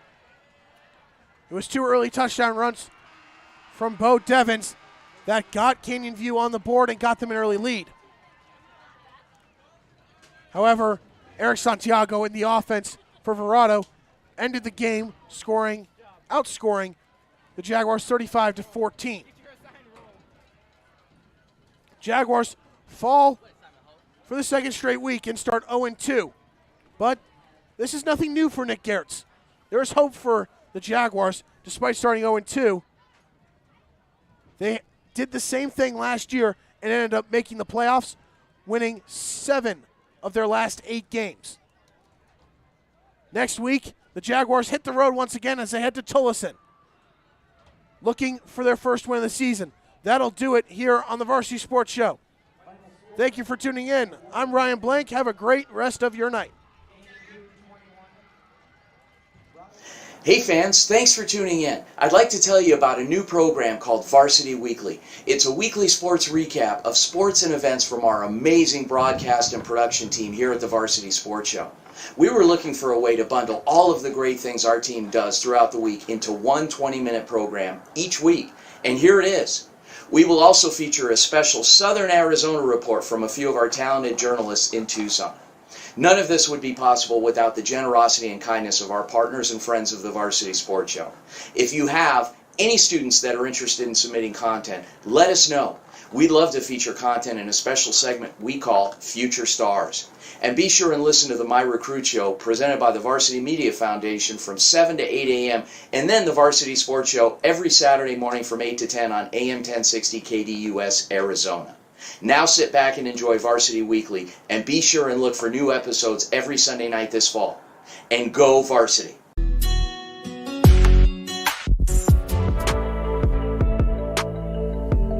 All right, Max, so on a daily routine, what our day looks like is obviously we go to school in the morning. After school, immediately after school at 3:30, we have meetings. The meetings are offensive meetings and defensive meetings. Right after that, they go get a lift in. Just the defense lifts, and then they lift for about 30 minutes, and then the offense goes in and we'll lift for another 30 minutes. But usually from 5 to 7, we're on the field practicing. Oh, it's so hot. Yeah!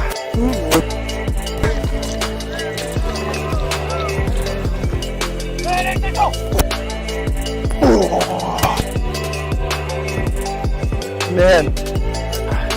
Long practice, working hard, but after the little kickoff regime we got going on, we're going to jump into some more defense, offense, do some more walkthroughs, get ready for our game Friday. Yep.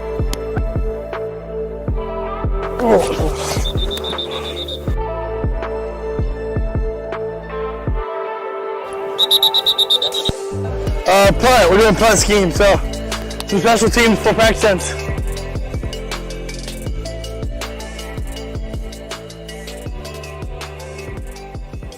And then after that, for us coaches, we will have meetings, we'll watch film, upload the film, we film every practice, and then that film is shown in the meetings the next day for us. So we're usually here the kids are here from 7:30 to usually about 8 o'clock we're out of here, and then the coaches about 8:30, 9 o'clock we're out of here, go home and do some more work. But that's a day in the life of Canyon View football.